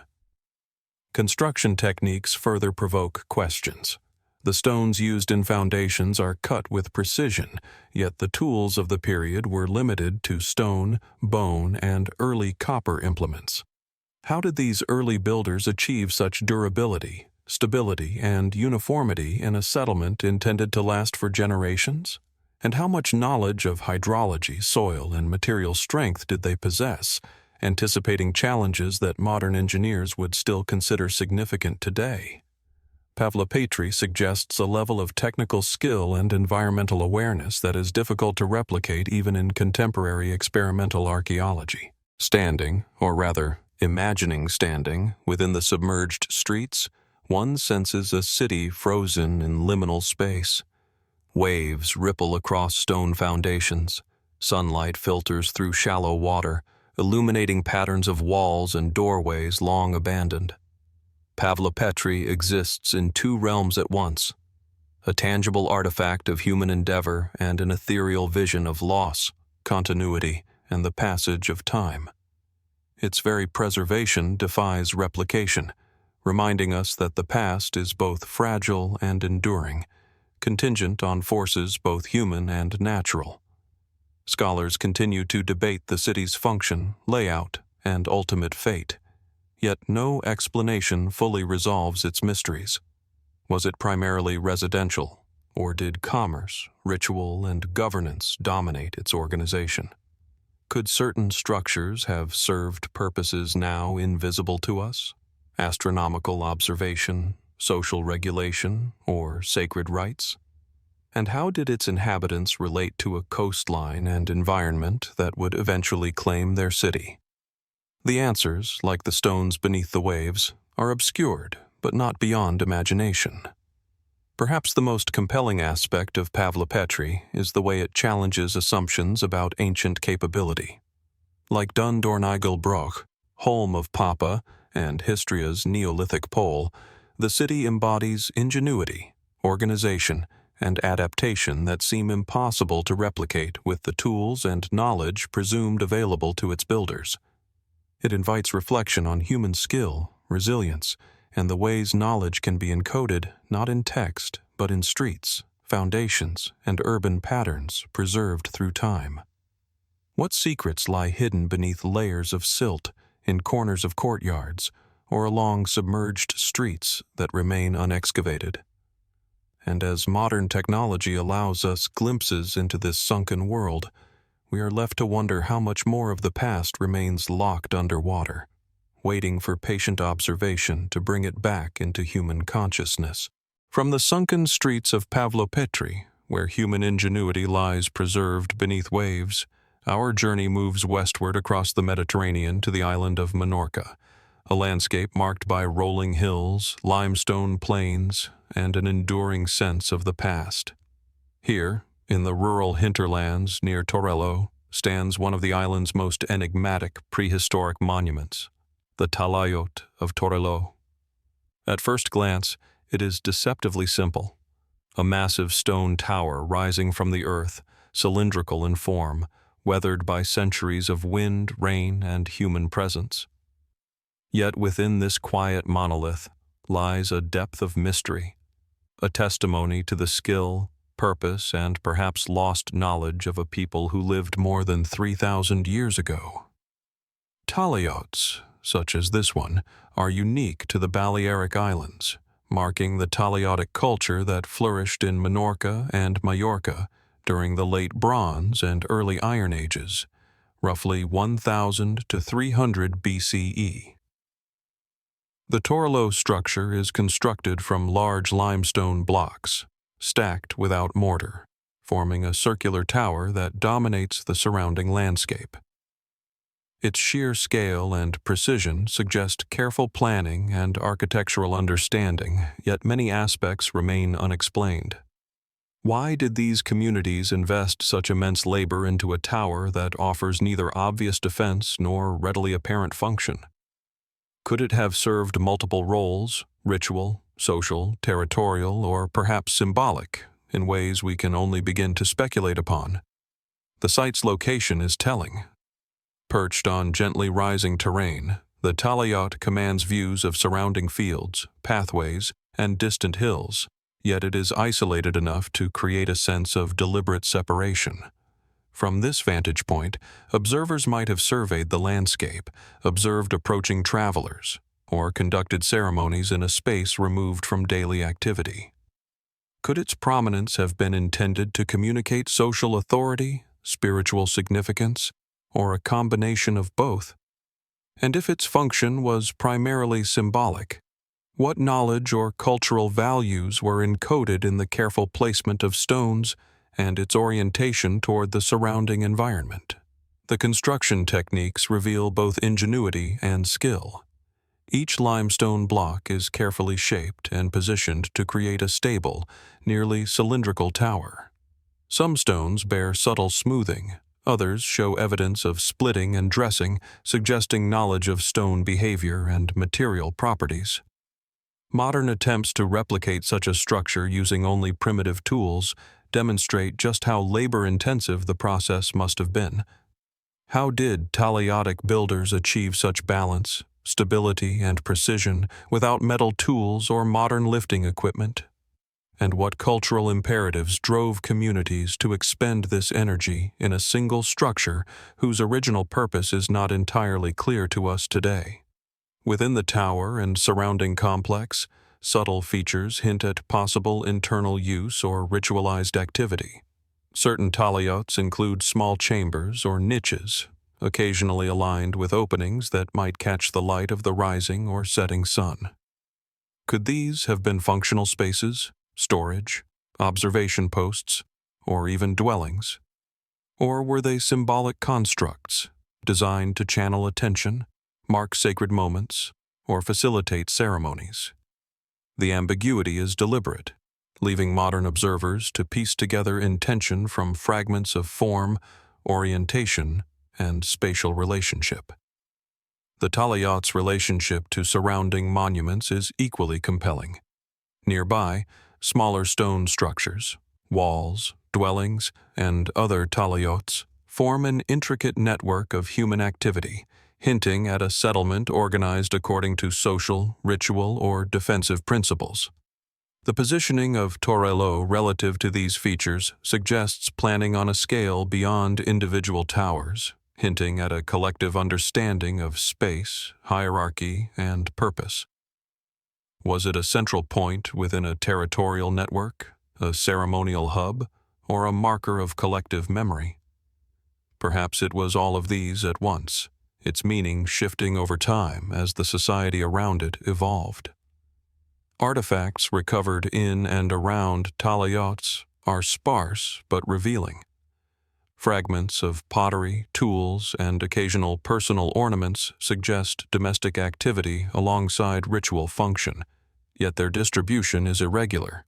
Certain areas near the tower are almost entirely devoid of material evidence, implying selective or restricted use. Could these omissions indicate sacred spaces, places reserved for leaders, or areas where knowledge was encoded in practice rather than object? The absence is as provocative as the presence, inviting questions about what is visible, what is hidden, and what was deliberately obscured by those who built and used the structure. One of the most enigmatic aspects of the Talayotic towers is their resilience. Despite centuries of weather, human activity, and natural erosion, the Torelló Talayot stands largely intact, a testament to both design and construction skill. How did the builders anticipate the forces of nature that would act on their work for millennia? Was their knowledge empirical, gained through careful observation over generations, or guided by principles now lost to time? And if it was partially symbolic or ritual in nature, how much of the tower's significance depended on its survival, its visibility, endurance, and permanence, as a marker across generations? The Talayot also challenges modern assumptions about prehistoric societies. It is neither a palace nor a fortress in the conventional sense, yet it embodies complex planning, communal effort, and knowledge of materials, site, and landscape. Could the construction of a single tower like Torelló have required coordination across multiple families, clans, or communities? And if so, what does that imply about social organization, cultural priorities, or even leadership in Talayotic society? The monument is at once practical, symbolic, and enigmatic, defying singular categorization. Standing before the Talayot today, the scale and simplicity are striking. The stones, large and enduring, create a rhythm that resonates with both permanence and mystery.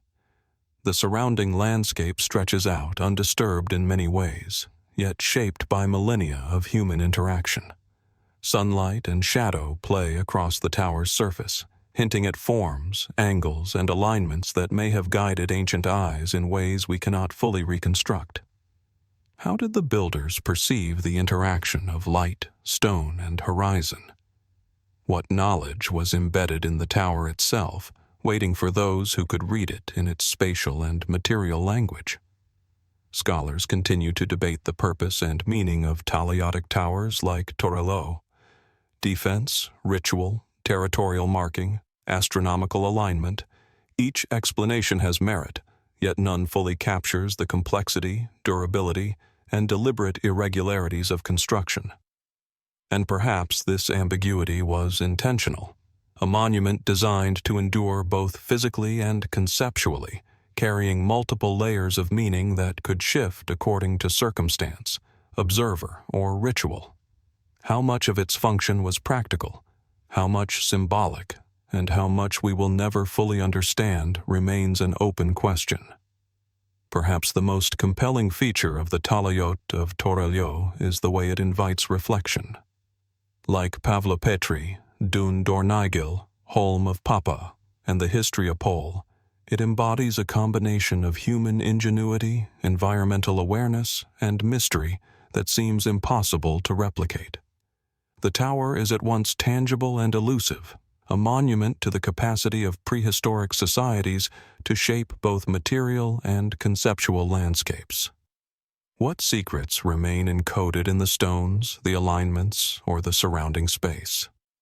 And as we study, reflect, and imagine, one cannot help but wonder what other knowledge, skill, and intention has been lost to time, waiting for those patient enough to observe, measure, and ponder.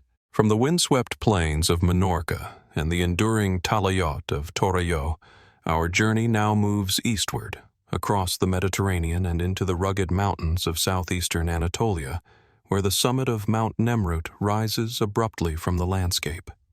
Here, above 2,000 meters in altitude, the horizon is dominated by colossal stone heads and seated figures that seem to stare out over the valleys below. The scale is breathtaking. Statues that tower above the human eye, each carved with careful attention to form, expression, and placement.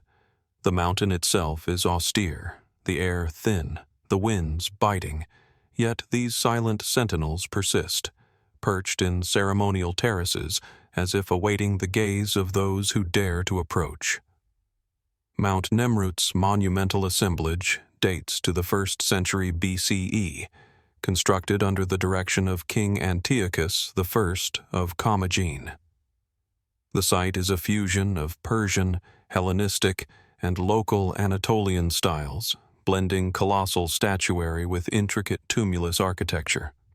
At its heart lies a massive burial mound, flanked by terraces lined with figures representing gods, kings, and mythical beings.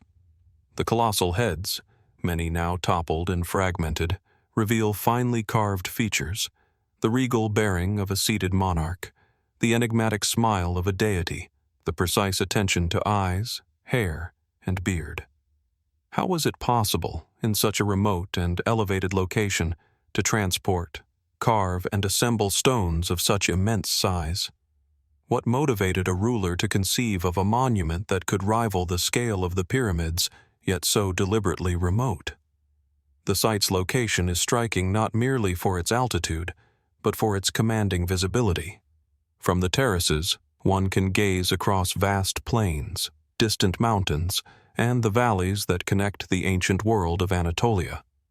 Scholars have speculated that the placement was both symbolic and strategic.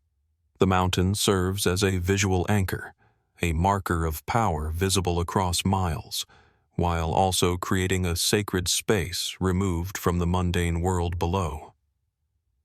Could the elevation itself have been intended to bring the king closer to the divine? To elevate both ruler and observer into a liminal space where human and celestial realms intersect? Or was it equally practical, a location chosen to ensure the monument's survival and isolation from earthly threats? The construction techniques add another layer of fascination. Each statue is composed of massive blocks, often carved in situ or transported from nearby quarries.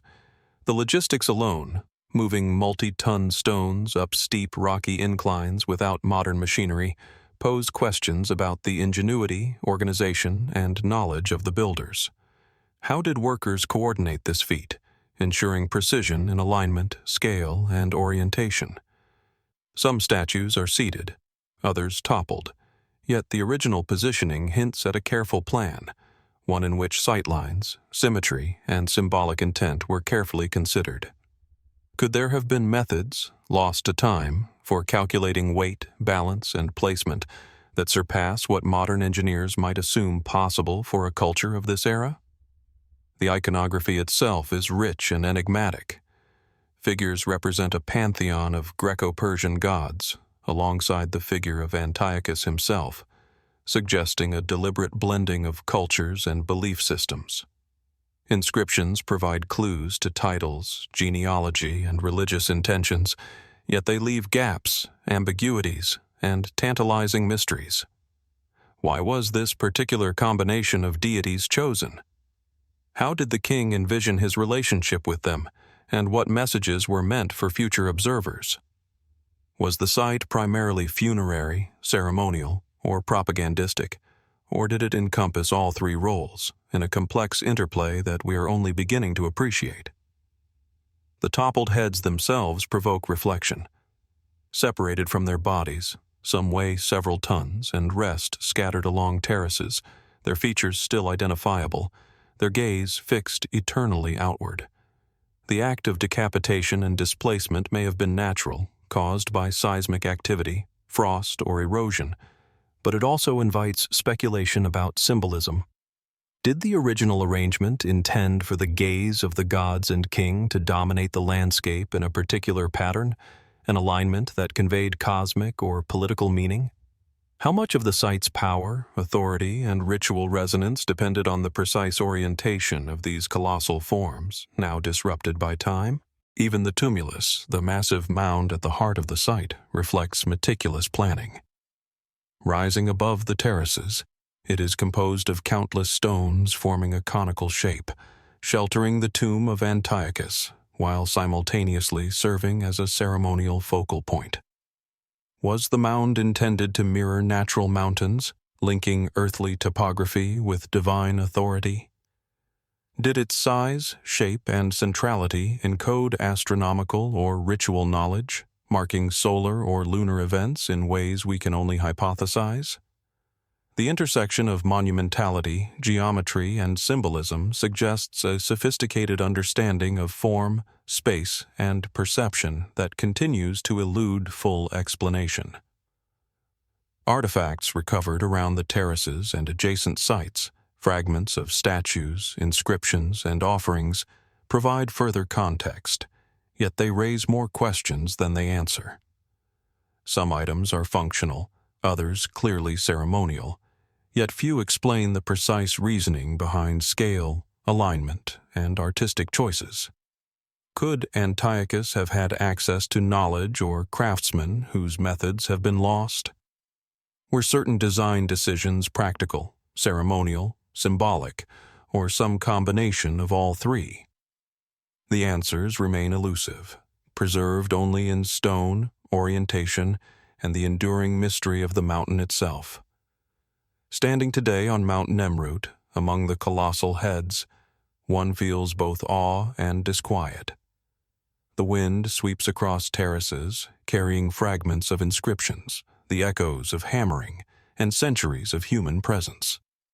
Sunlight illuminates the carved faces at different angles, shifting perception, highlighting features, and creating a dynamic, almost living quality in these stone giants. The site embodies human ambition, artistry, and the quest to leave an enduring mark. Yet it also challenges our understanding of what ancient civilizations could achieve in remote and difficult landscapes. Scholars continue to debate the purpose, methods, and meaning of Mount Nemrut, offering interpretations ranging from funerary and religious to symbolic and political. Yet, no explanation fully accounts for the scale, sophistication, and ingenuity of the site, nor for the deliberate blending of cultural motifs. Like Talayot of Torelló, Pavlopetri, or Dornaigil, Mount Nemrut resists replication. Its construction required not just physical skill, but conceptual vision, knowledge of materials, awareness of landscape, and perhaps even symbolic foresight that modern observers struggle to comprehend. Perhaps the most compelling aspect of Mount Nemrut is its invitation to contemplation. The statues, the tumulus, the terraces, and the panoramic landscape together form a monument that exists at the intersection of human labor, spiritual imagination, and environmental mastery. What secrets remain embedded in the positioning of stones, the gaze of colossal figures, or the alignment of terraces with sun and horizon? How much knowledge was lost with the passing of centuries, and how much survives silently in the mountain itself? And as we stand in their shadow, we are reminded that human creativity, ambition, and mystery can endure far longer than the lives of those who first shaped the world around them. From the towering summits of Mount Nemrut, where colossal stone heads gaze eternally over the Anatolian plains, Our journey now carries us across continents and oceans to the highlands of Peru, where the arid plains of the southern Andes conceal a city of extraordinary scale and precision, Pikillaqta. Nestled on a plateau above the valley floor, the site stretches for over 50 hectares, its stone walls, streets, and temple complexes forming a labyrinth of structures that reveal a society capable of remarkable organization and vision. At the heart of this sprawling settlement lie the Wari temples, monumental constructions that hint at both religious devotion and an advanced understanding of architecture, urban planning, and ceremonial practice. Pikillaqta flourished between the 7th and 10th centuries CE under the Wari civilization, a precursor to the more widely known Inca.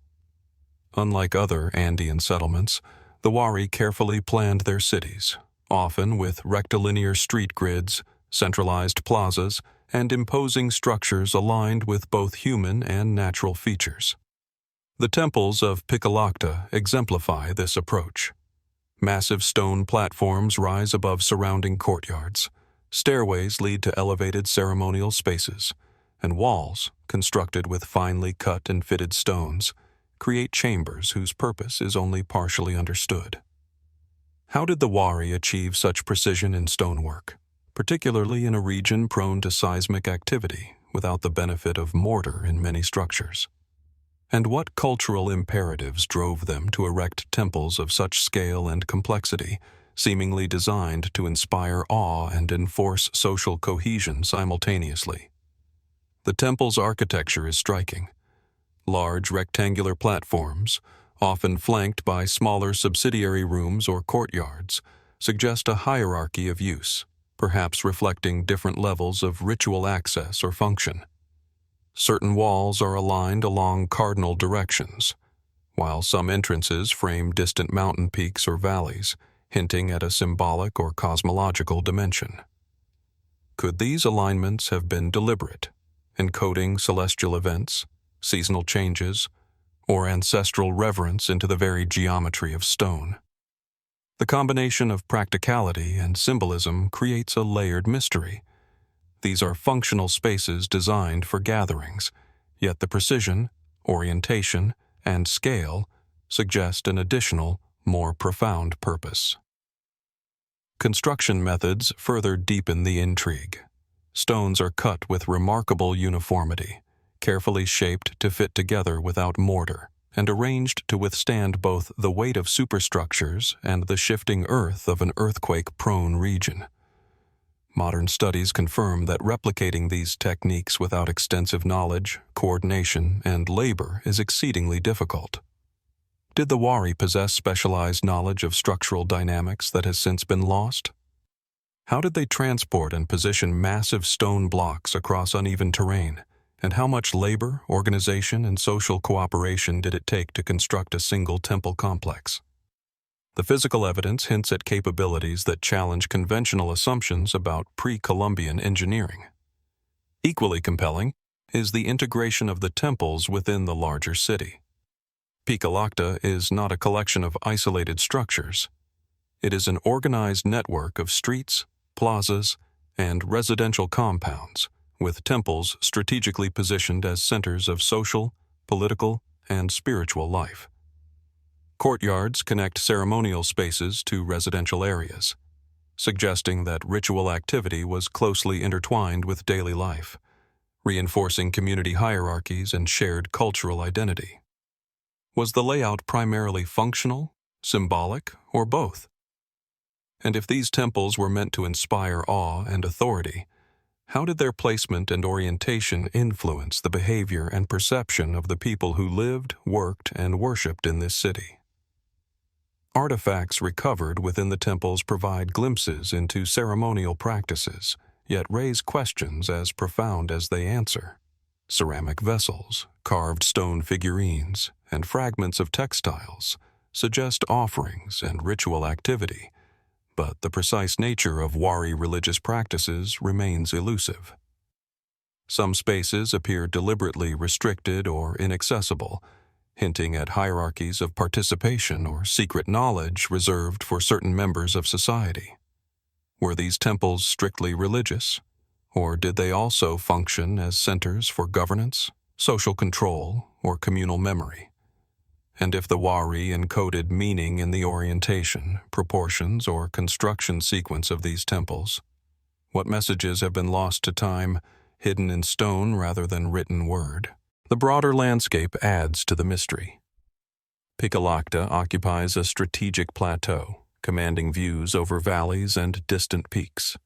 Its temples are carefully situated to exploit this vantage, both for practical oversight and perhaps symbolic purposes. Could these elevated positions have facilitated ritual observation of celestial phenomena, territorial markers, or both?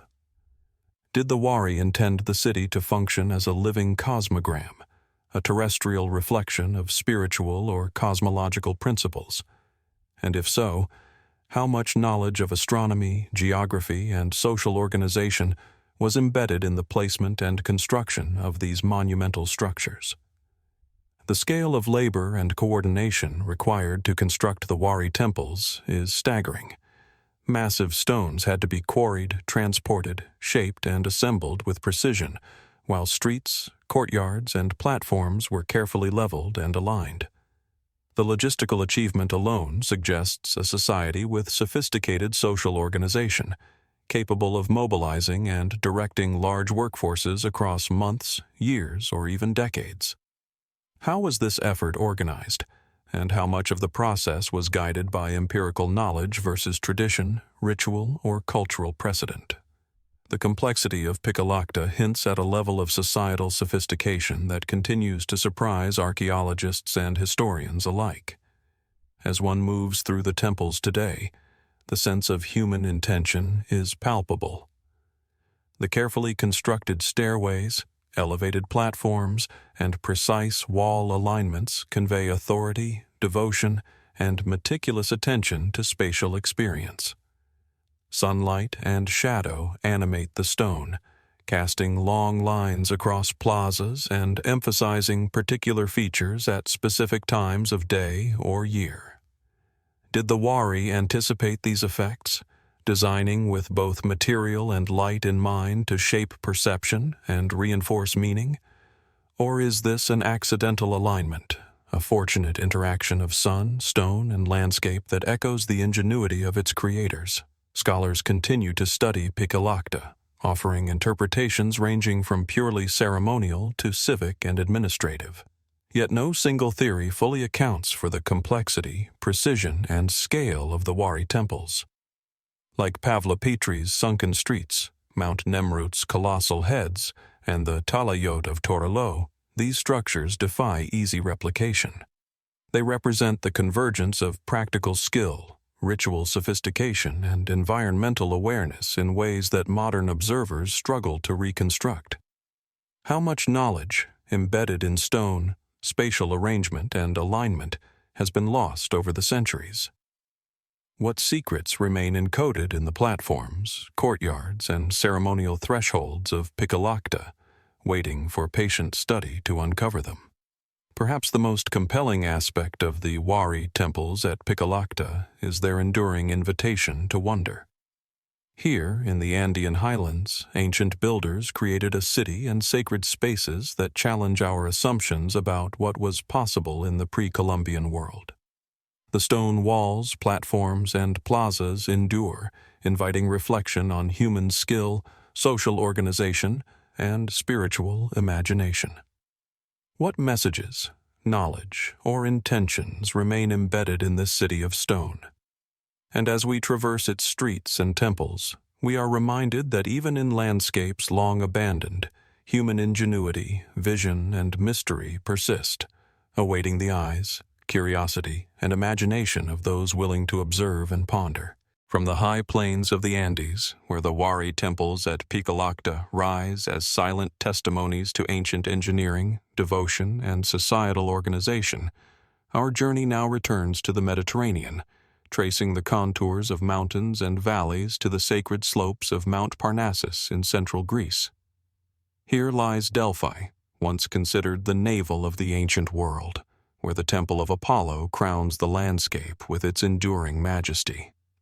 At first glance, the temple appears as a series of stone foundations, columns, and weathered blocks, but even in its ruined state, it exudes a profound sense of presence, commanding both reverence and curiosity. The site is at once monumental and intimate, situated on terraces that descend toward the valley, creating a natural theater of human devotion, observation, and ritual. Delphi flourished from the 8th century BCE through the Roman period, a center of religious, political, and cultural significance in the ancient Greek world. The Temple of Apollo, reconstructed multiple times, was the focal point of this sacred precinct, hosting the famed oracle and serving as a stage for ritual, prophecy, and negotiation among city-states. The sheer ambition of its design and location is immediately apparent.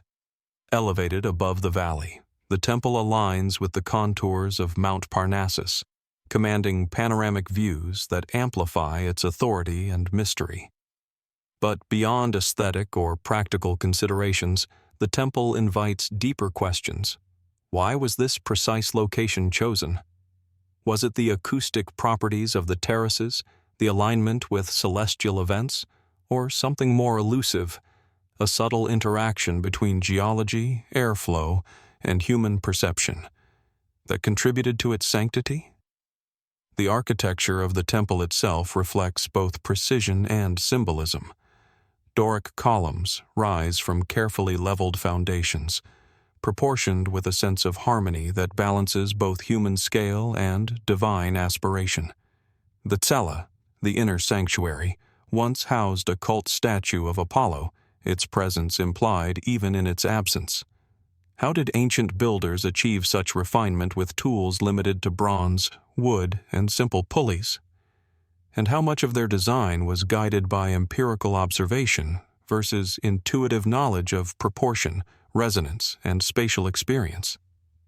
Even the alignment of the temple, slightly offset from cardinal directions, hints at intentional design, perhaps to frame the sun's rising or setting at certain times of the year, or to enhance ritual experience in ways we are only beginning to theorize.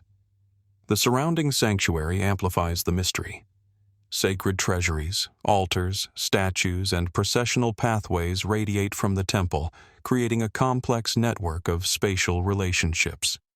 Pilgrims would have approached along the sacred way, passing monuments from city-states across Greece, each step preparing the visitor for the encounter with Apollo's oracle. The integration of architecture, landscape, and human movement suggests a deliberate orchestration of perception. Sightlines, sound, and spatial hierarchy all contribute to an immersive experience that is at once awe-inspiring and enigmatic. Did the ancient designers understand the psychological impact of these pathways on pilgrims? Were the terraces, stairways, and treasuries arranged to heighten anticipation, manipulate light and shadow, or mark astronomical or ceremonial events? Central to Delphi's enduring mystique is the oracle itself. Historical accounts describe Pythia, the priestess of Apollo, delivering prophecies while seated over a chasm in the earth, inhaling vapors that induced altered states of consciousness. While modern studies suggest that geological gases may have been involved, the phenomenon remains partially unexplained. How could such a natural, localized event inspire centuries of ritual, belief, and social cohesion? And how much did the physical space of the temple, its columns, acoustics, and stone layout, enhance or mediate the experience? The interplay between built environment and mystical encounter raises profound questions about the relationship between architecture, perception, and human cognition. Artifacts and inscriptions recovered from Delphi further deepen the intrigue. Dedications from city-states, votive offerings, and inscribed statues testify to a society that valued ritual, authority, and communication with the divine. Yet they also reveal selective secrecy. Certain rituals, prophecies, or practices were controlled, restricted to initiates or elite visitors. What knowledge was encoded in these objects, in their placement, orientation, or material? Were they merely tokens of devotion, or did they serve as symbolic keys to understanding a broader cosmology that integrated political, spiritual, and environmental knowledge? And if so, how much of that encoded wisdom has been lost over the millennia, leaving us to infer meaning from fragments and shadows? The temple's integration with natural features is striking. The Parnassus slopes, terraces, and surrounding valleys form both backdrop and participant in ritual experience. Stone blocks align with distant peaks, river courses, and light patterns, suggesting careful observation of geography and celestial cycles.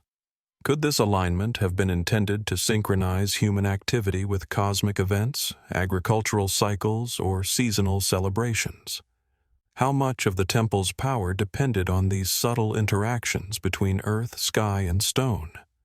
And what might ancient visitors have perceived that modern observers can only approximate through calculation or imagination? Even today, standing amid the ruins, one senses the careful orchestration of space, scale, and narrative. The columns, though fractured, continue to frame vistas. Shadows play across terraces at dawn and dusk, evoking the intended drama of ritual. The sacred way guides the eye and foot through an environment deliberately structured to provoke awe and contemplation. The remains of the temple, like the Wari temples at Pikillaqta or the monumental heads of Mount Nemrut, suggest that architecture, labor, and vision were harnessed to produce experiences that transcend the purely functional. How did the builders anticipate these interactions of light, movement, and perception? How much of the oracle's impact was dependent on the temple's physical and symbolic construction, and how much on human psychology and belief? Scholars continue to debate the temple's construction phases, function, and the nature of oracular prophecy. Some emphasize practical engineering and acoustic properties. Others focus on ritual and symbolic dimensions.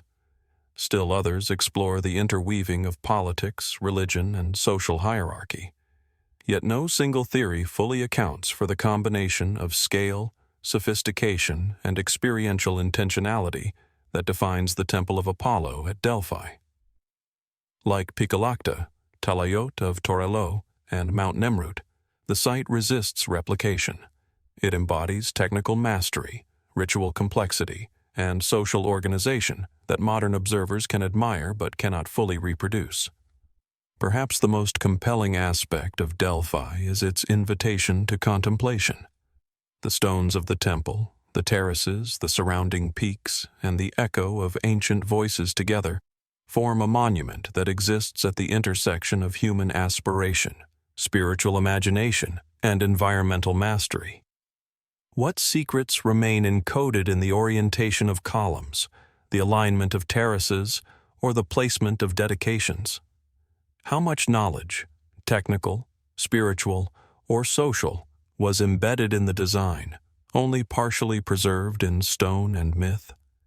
And as we walk the sacred way today, tracing the path of ancient pilgrims, we are reminded that human ingenuity, devotion, and mystery endure long after the builders themselves have vanished, inviting reflection, study, and imagination for generations to come. From the sacred terraces of Delphi, where the Temple of Apollo once echoed with oracular voices and ritual ceremony, our journey now moves across the Mediterranean to the rugged landscapes of Sardinia, an island of wind-sculpted hills, hidden valleys, and ancient stones that have long captivated human imagination. Here, scattered across the countryside, lie the so-called giants' tombs, monumental structures of imposing scale and enigmatic purpose, their name hinting at awe, myth, and the enduring mystery of human endeavor. At first glance, they appear deceptively simple: long, rectangular burial galleries capped by massive stone slabs, flanked by upright megaliths, and often framed by semicircular forecourts. Yet, as with Delphi, the simplicity belies a complexity of design, intention, and craftsmanship that continues to puzzle archaeologists and observers alike.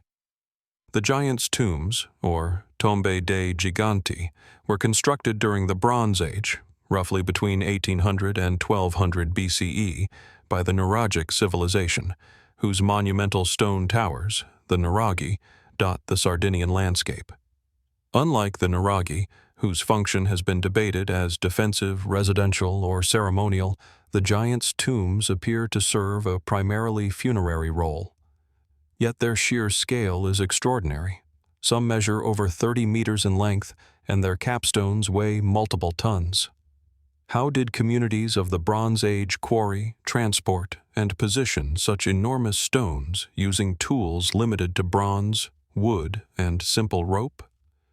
And why build tombs of such monumental size for individuals or groups whose identities we may never fully know?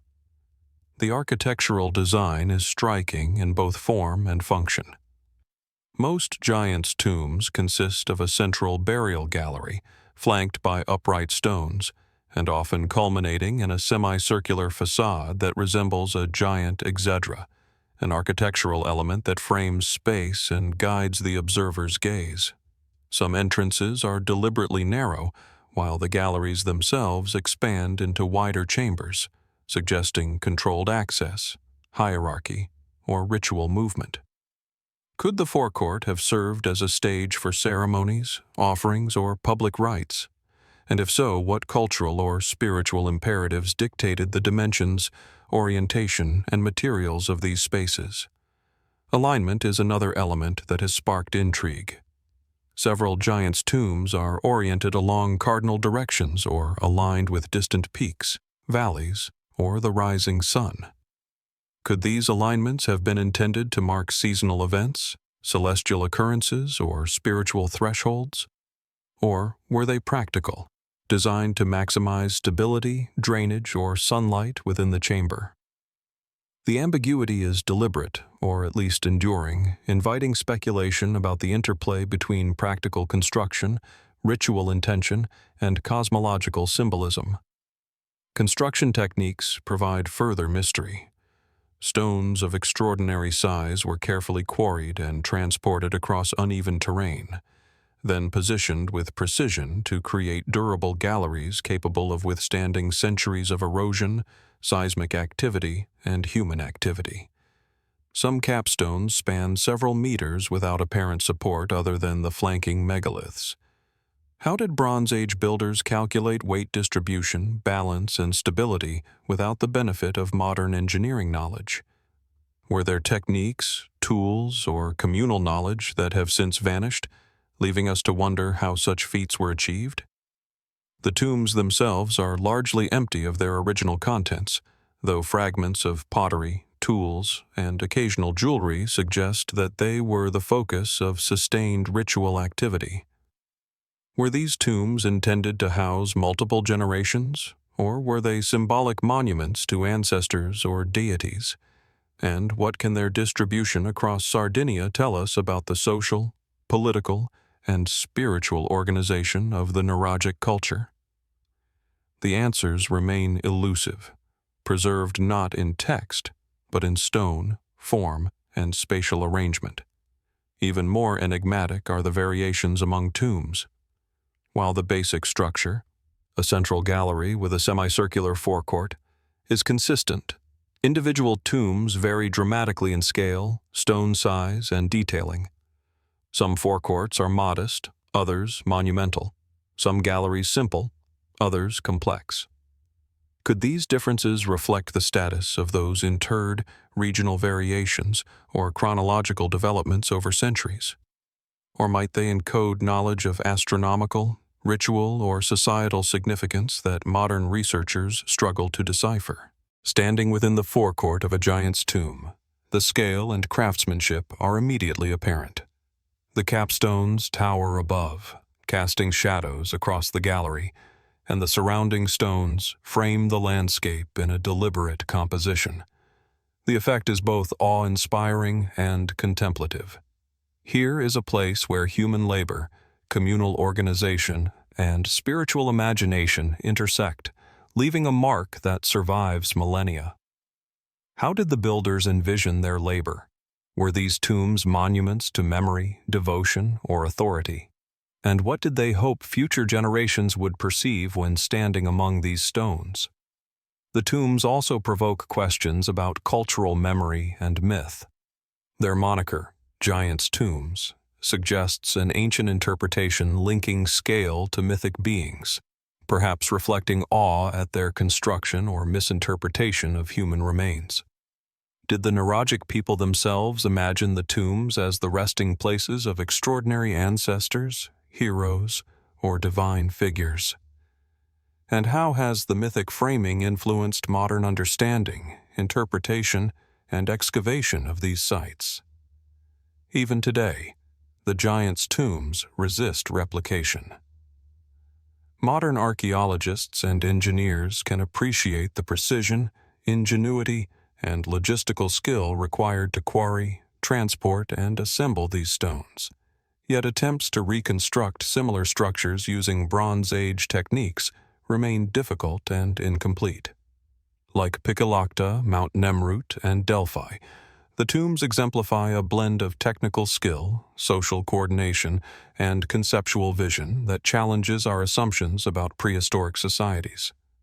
How much of the knowledge that guided their construction has been lost? And what secrets, encoded in orientation, scale, and stone selection, remain hidden, waiting for patient observation and analysis? The surrounding landscape reinforces the tomb's mystery. Rolling hills, rocky outcrops, and distant valleys provide context and contrast, situating each tomb within a broader network of Nuragic settlements, Nuragi towers, and ceremonial spaces. Were these tombs nodes within a ritual landscape, marking territorial, spiritual, or social networks? How did the builders perceive the relationship between each tomb, its environment, and the communities that interacted with it? And if certain features were deliberately positioned for sightlines, acoustics, or solar alignment, how much of that knowledge was symbolic, practical, or both? As one walks through the forecourt or peers into the long galleries, a sense of time suspended pervades the site. The stones, enduring and silent, preserve both labor and intent. The tombs invite reflection on mortality, memory, and human aspiration, while simultaneously challenging modern expectations of Bronze Age capability. How did people without modern tools, technology, or written records manage to conceive, coordinate, and execute such monumental works? And what might these tombs reveal about the spiritual, social, and cosmological understanding of a society long vanished from the land but preserved in stone? Perhaps the most compelling aspect of the giants' tombs is their enduring invitation to wonder. Here, on the Sardinian landscape, communities created monuments that defy replication, monuments that blend function, ritual, and scale in ways modern observers can admire but not fully reproduce. What knowledge, intention, or belief is encoded in their dimensions, orientations, and stone choices? And as we traverse these ancient corridors and forecourts today, we are reminded that human ingenuity, imagination, and devotion persist long after the builders themselves have disappeared, leaving mysteries for future generations to contemplate. From the rugged hills and monumental tombs of Sardinia, where the giants' tombs rise as enduring symbols of Bronze Age ingenuity and ritual, our journey now sweeps eastward across continents and deserts to the heart of ancient Elam in the lowlands of southwestern Iran. Here stands Chogha Zanbil, one of the few remaining ziggurats outside Mesopotamia, a monumental city-temple complex that rises from the plains like a stairway to the heavens.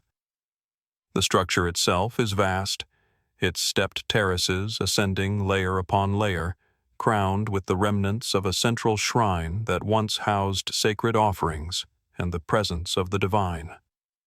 Even in ruin, the ziggurat dominates the landscape, a testament to human ambition, spiritual vision, and technical mastery.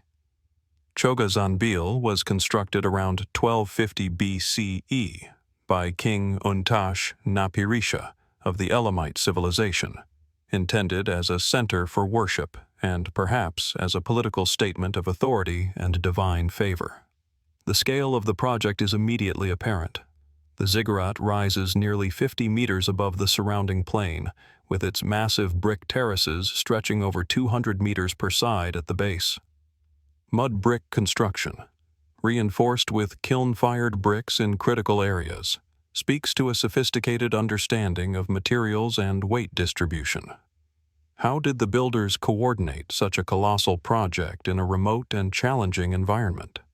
What social, political, or religious imperatives drove a king to construct a structure so vast that its shadows would dominate the surrounding settlements and fields?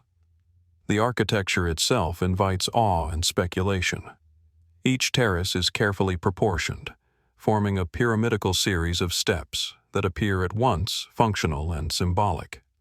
Ramps and stairways lead to higher levels, perhaps allowing priests and worshippers access to the inner sanctum. Could the ascending design have been intended as a symbolic journey, guiding participants closer to the divine with every step? Were the proportions and angles determined by empirical observation, ritual significance, or both? Even the placement of the ziggurat in relation to the surrounding temples, residential structures, and sacred precincts suggests careful planning and alignment. Yet the reasoning behind some choices remains enigmatic. The city surrounding Chogha Zanbil adds further complexity.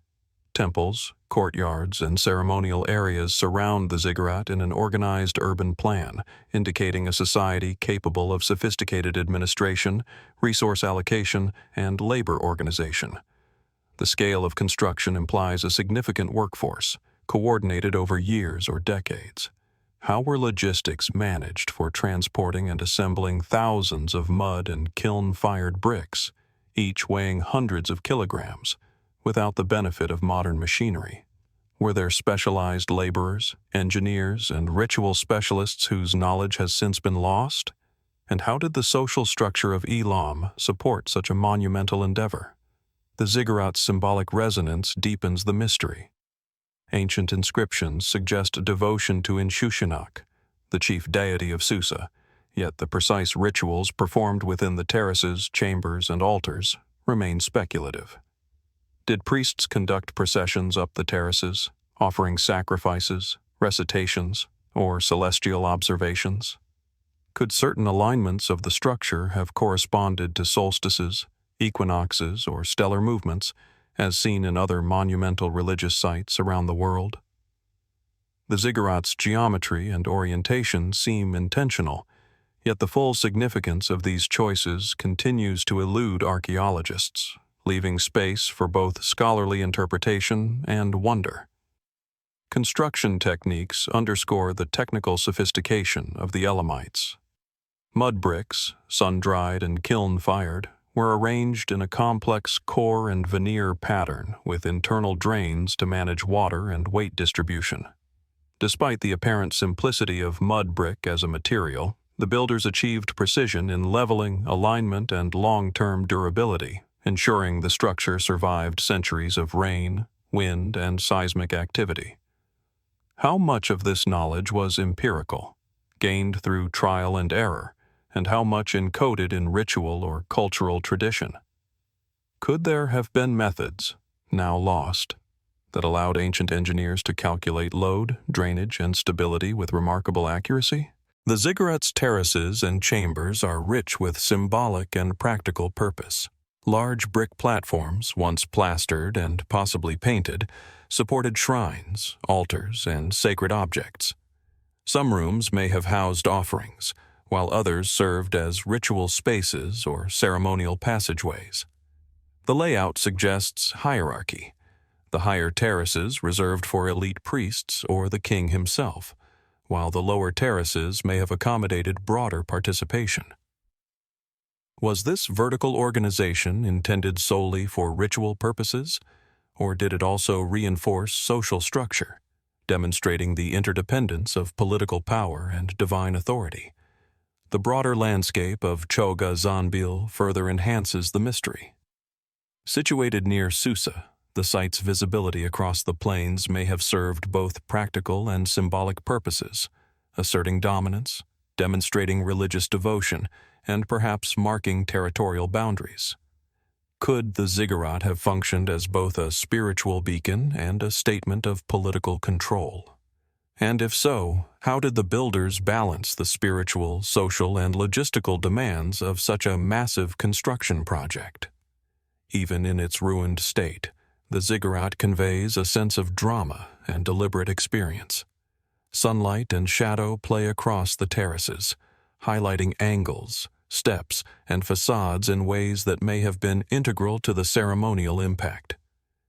Processional pathways, though eroded, hint at orchestrated movement, guiding participants through spaces of increasing elevation and significance. Could the interaction of light, scale, and human perception have been deliberately considered by the designers to enhance spiritual or emotional impact?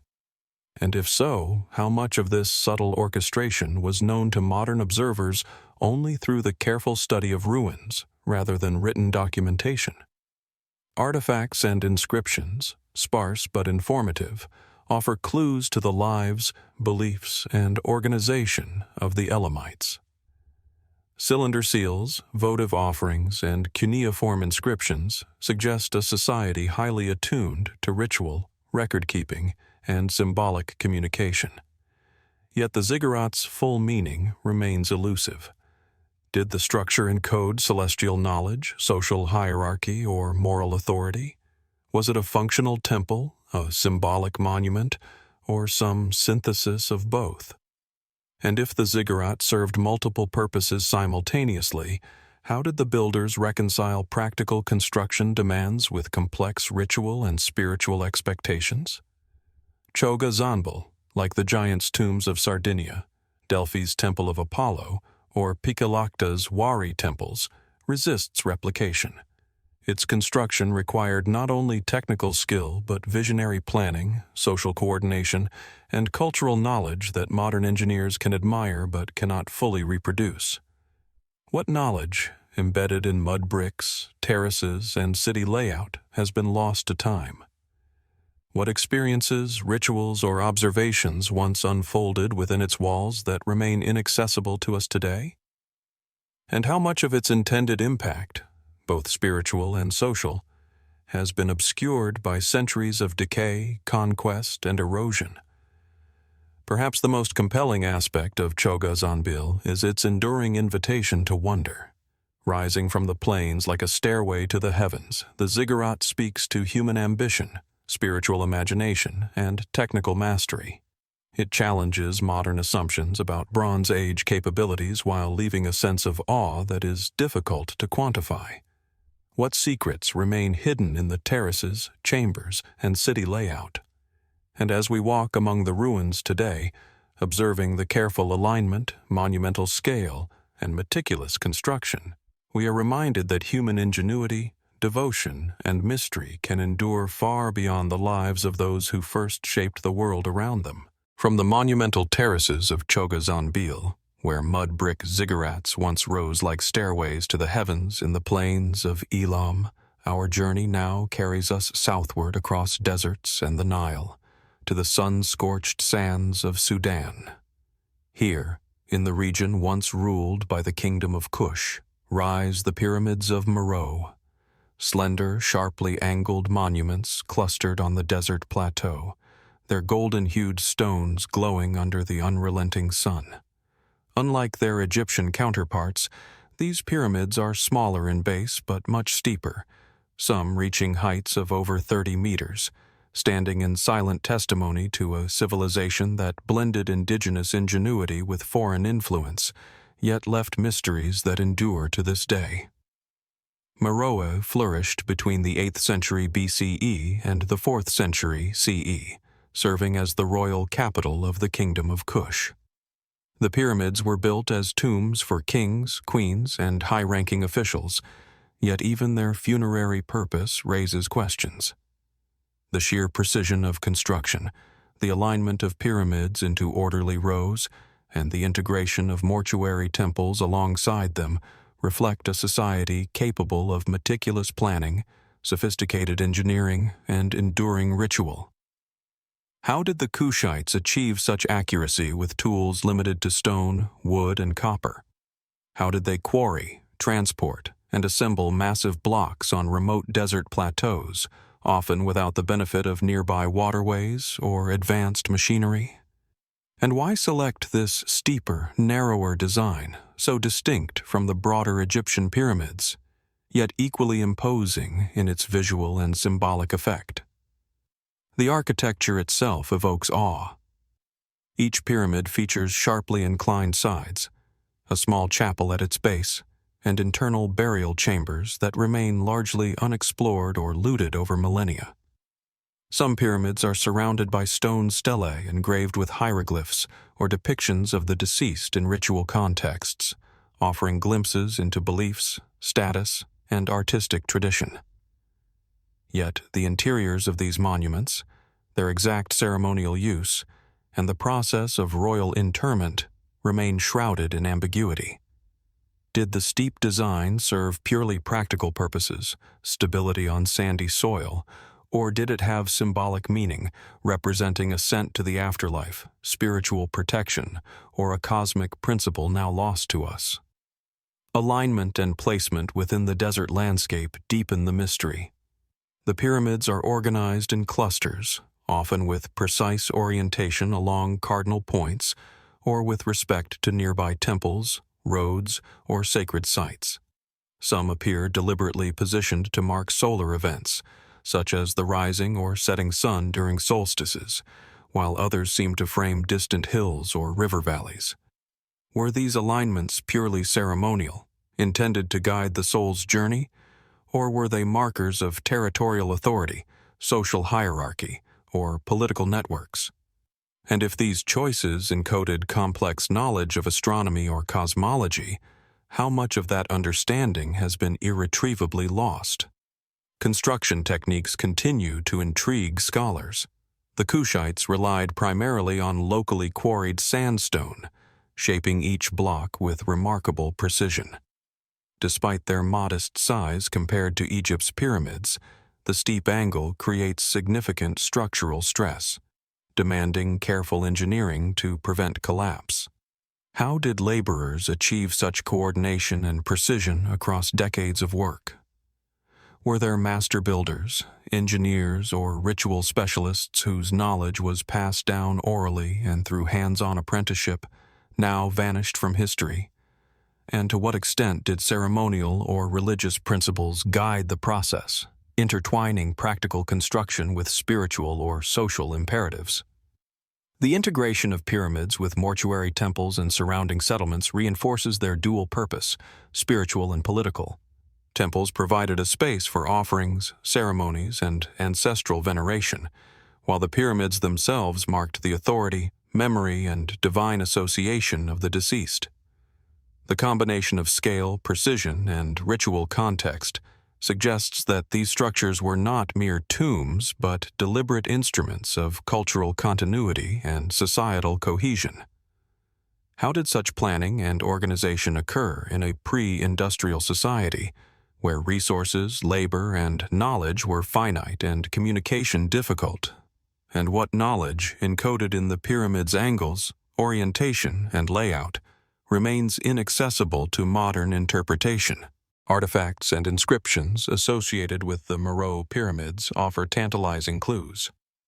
Stelae depict kings and queens in ritualized poses, inscribed with hieroglyphs that fuse Egyptian and Kushite elements.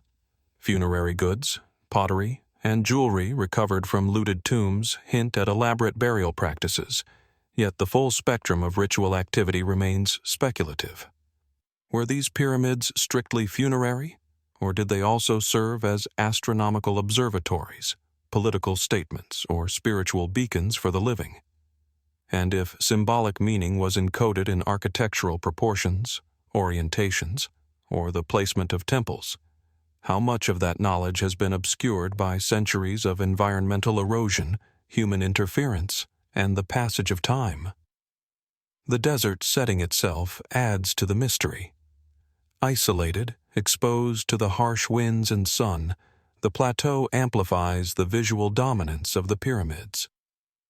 Travelers approaching from miles away would first see a forest of stone peaks rising above the sand, a manifestation of power, spiritual significance, and human ingenuity.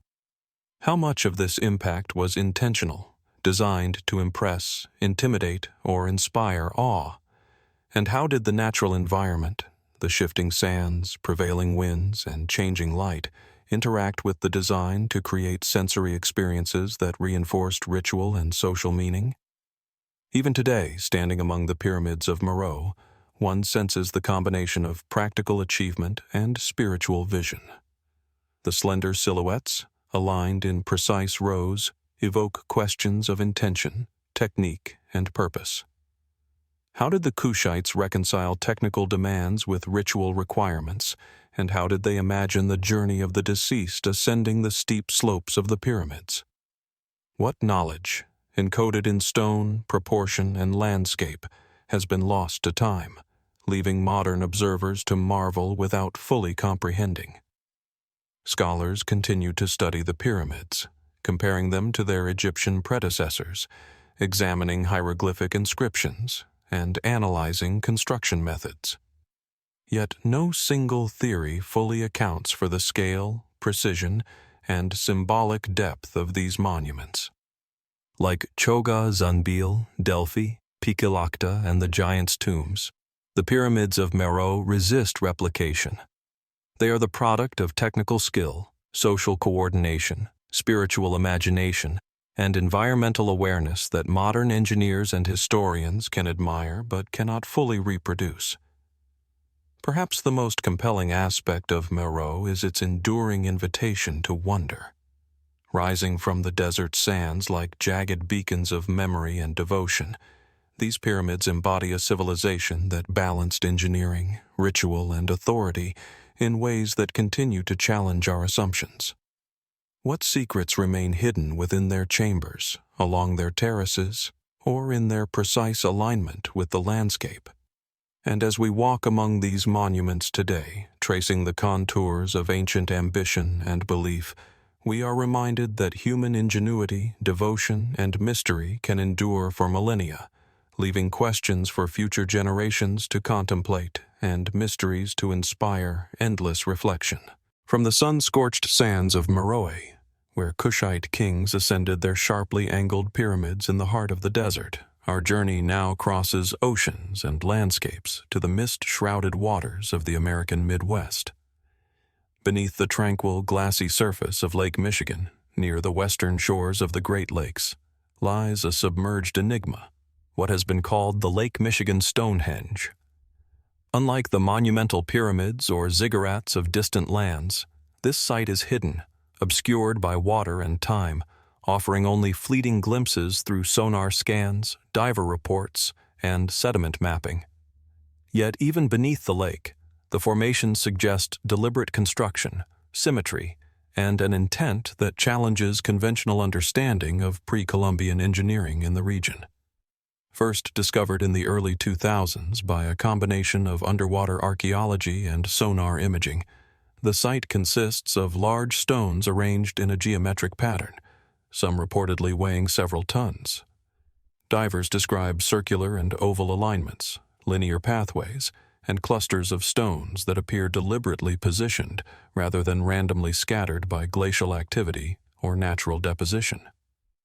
Could this truly be a ceremonial or astronomical site, echoing the circular megaliths of Europe or the Americas?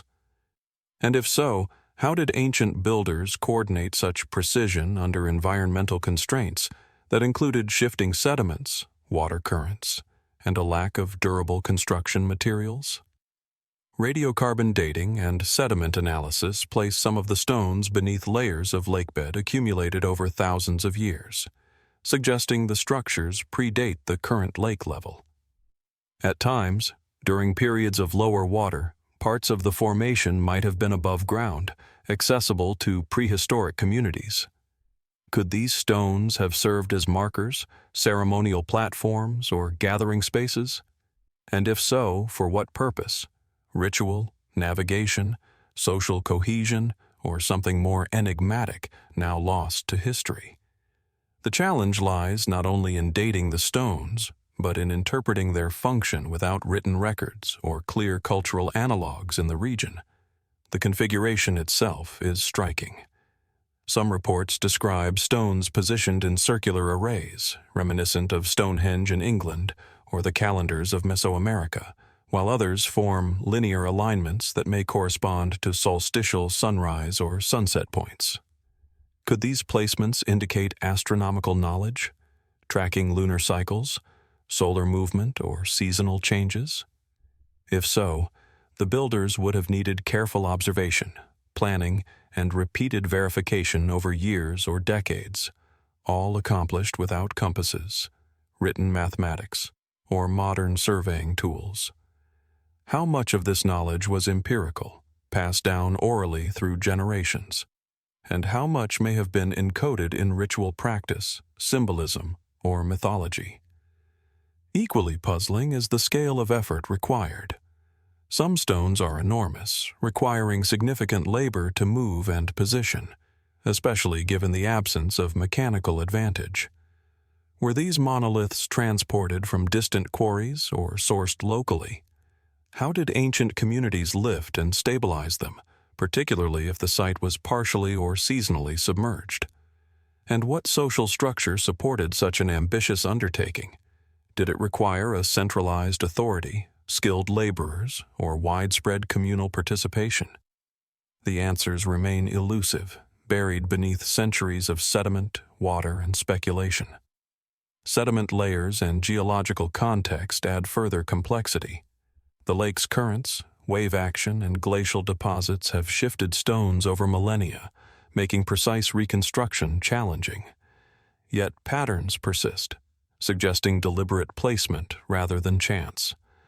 Could the site have served multiple functions over time, perhaps initially as a dryland ceremonial site, later partially submerged and adapted to aquatic activities or local cosmology? And how did environmental change, including rising lake levels after the last ice age, influence the site's use, perception, and eventual abandonment? Comparisons to other ancient megalithic sites underscore both the mystery and the plausibility of human ingenuity. Around the world, prehistoric societies constructed stone circles, ceremonial platforms, and astronomical observatories with remarkable precision, often using techniques that modern engineers can admire but cannot fully replicate without modern machinery. Could the Lake Michigan site represent a similar fusion of observation, ritual, and labor, adapted to the unique environmental context of the Great Lakes region? Or might it reflect a cultural phenomenon now entirely lost to the archaeological record, leaving only echoes in stone and sediment? Artifacts associated with nearby shores or recovered from the lake bed are sparse, though occasional lithic tools, pottery fragments, and hearth remains suggest prehistoric human occupation in the area. Yet no direct evidence has been recovered linking these artifacts conclusively to the stone formation itself. Did the builders leave little behind by design, relying on the stones themselves as markers of ritual, memory, or cosmological significance? And if the site was ceremonial, could oral tradition have preserved its meaning, only to vanish as communities migrated, dissolved, or adapted to changing environmental conditions? The underwater context also shapes perception and interpretation. Submersion conceals scale, texture, and alignment, while sediment and biofilm obscure fine details. Divers describe the experience as eerie and otherworldly. Shafts of sunlight filtering through the water illuminate stones in ways that heighten the sense of mystery, suggesting intentionality even where certainty remains elusive. How much of the site's significance depended on its original environment, its interaction with water, light, and human approach? And what might modern observers be missing, viewing a partially hidden relic through technology rather than in its original context? Even today, the Lake Michigan Stonehenge resists replication. Modern archaeologists, historians, and engineers can speculate about methods, intention, and function, but few can reproduce the precision, scale, and geometric alignment suggested by sonar and dive surveys.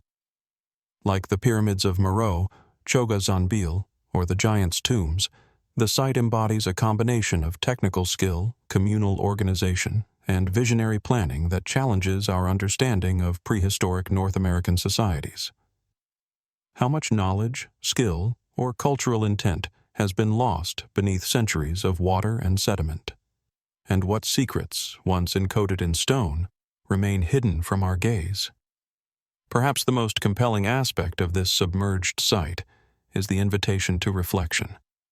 Beneath Lake Michigan's surface lies not just stone, but an enduring testament to human curiosity, effort, and imagination.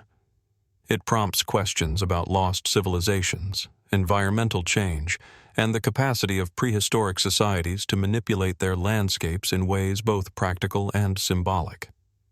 What stories, rituals, or astronomical knowledge were embedded in these stones? And as we probe the depths today, guided by sonar and dive lights, we are reminded that some mysteries, like the site itself, remain tantalizingly beyond reach, inviting endless wonder, contemplation, and exploration. From the submerged stones of Lake Michigan, where hidden alignments beneath the waters call to mind the forgotten practices of ancient builders, our journey now shifts to the stark and unforgiving desert of the American Southwest. Here, among the red mesas and deep canyons of the Colorado Plateau, lies a mystery as ancient as the land itself, the disappearance of the Anasazi, an enigmatic culture whose grand cities, sophisticated agricultural techniques, and striking architecture left a lasting imprint on the region, only to fade away without a trace. Theirs is a story of triumph, ingenuity, and ultimately, disappearance. The Anasazi, or ancestral Puebloans, as they are also known, flourished between 1000 BCE and 1300 CE in what is now the Four Corners region of the United States, where the states of Arizona, New Mexico, Colorado, and Utah meet. These people are best known for their awe-inspiring cliff dwellings and their vast, intricate ceremonial and trade centers. The most iconic of their sites is Chaco Canyon, once the center of a powerful and thriving society. Here, in the high desert, the Anasazi constructed multi-story buildings, called great houses, that soared 4 or 5 stories high, built with millions of stones without the help of metal tools. Each building was carefully aligned with astronomical features, like the rising sun and the solstices, hinting at a deep understanding of celestial events. Yet, as impressive as Chaco Canyon and its surrounding villages were, the Anasazi left behind no written records. We have no texts, no inscriptions, no definitive accounts of their daily lives, their struggles, or their reasons for leaving. What we are left with are the ruins, empty, silent, and for the most part, abandoned long before the arrival of Europeans in the Americas. By the end of the 12th century, Chaco Canyon, once a bustling hub of cultural and spiritual activity, was in decline. Around 1150 CE, its population dwindled. By 1300 CE, the Anasazi had all but vanished from their grand cities. But what happened to them? Where did they go? And why did such a sophisticated society crumble so suddenly? Theories abound, but answers remain elusive. One of the leading explanations for the Anasazi disappearance is the role of environmental factors. The desert climate is harsh and unforgiving, and the region is prone to long periods of drought. In fact, tree ring data from the region suggests a series of severe droughts during the time of the Anasazi decline. These droughts could have crippled their agricultural system, which was based on irrigated crops like corn, beans, and squash. Without water, the Anasazi would have struggled to sustain their populations, leading to famine, conflict, and ultimately migration. Yet while environmental factors may have played a significant role, they alone do not fully explain the dramatic collapse. After all, the Anasazi were adept at surviving in this harsh environment. They had developed sophisticated farming techniques, including irrigation systems that allowed them to divert water from streams to their fields. Could a simple lack of water have been enough to cause such a sudden and widespread collapse? Or was something else at play? Some archaeologists have proposed that social factors may have been equally, if not more, significant in the downfall of the Anasazi. The society in Chaco Canyon was highly stratified, with a complex system of social hierarchy. Evidence from the ruins suggests that the elites controlled access to resources, and that their power was intimately tied to religious and ceremonial practices. The great houses were not just homes. They were ceremonial centers, places where leaders likely conducted rituals that reinforced their authority. As resources dwindled and the challenges of drought grew more severe, the tension between the elites and the common people may have intensified, leading to social unrest. Was the Anasazi collapse the result of internal strife, as the social fabric tore under the pressure of dwindling resources? Moreover, the Anasazi's remarkable architectural feats, including the intricate multi-story cliff dwellings, could also have had a symbolic purpose beyond mere shelter. The cliff dwellings, built into the sides of sheer rock faces, were difficult to access, providing a defensive advantage against raids or invasions. Could the fall of Chaco Canyon have been caused by external threats, such as warfare with neighboring tribes or nomadic groups? Some evidence, such as skeletal remains showing signs of violence, hints at the possibility of conflict. Yet, there is little concrete evidence to suggest that the Anasazi faced a direct military threat capable of driving their disappearance. The mysteries surrounding the Anasazi's abandonment are compounded by the fact that their descendants, today's Pueblo, Hopi, and Zuni tribes, continue to live in the region. Why would a people with such advanced knowledge of agriculture, astronomy, and construction simply vanish from the landscape? Another intriguing aspect of the Anasazi disappearance is the role of migration.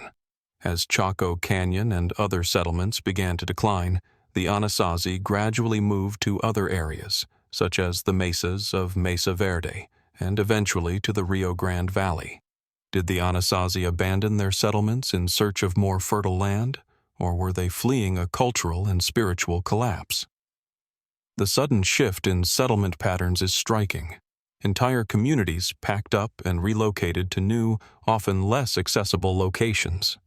Could the migration have been driven by a collective desire to escape the crumbling political and social order of Chaco Canyon? But there are other, more speculative theories about the Anasazi disappearance, ideas that stretch the boundaries of traditional archaeology.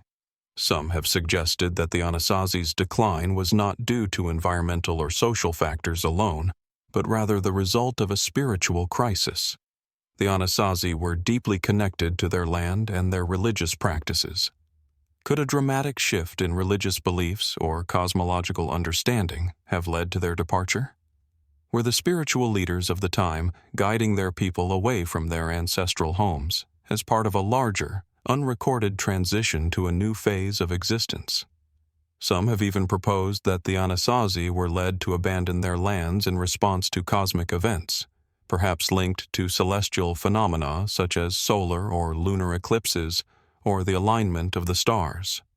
Others have raised even more unusual theories. Could the Anasazi have been involved in advanced technologies or practices, such as the use of energy fields or astronomical instruments, that we have yet to fully understand? Some believe that the disappearance of the Anasazi could be tied to a greater global phenomenon of ancient civilizations whose knowledge and understanding were so far ahead of their time that they were lost to history.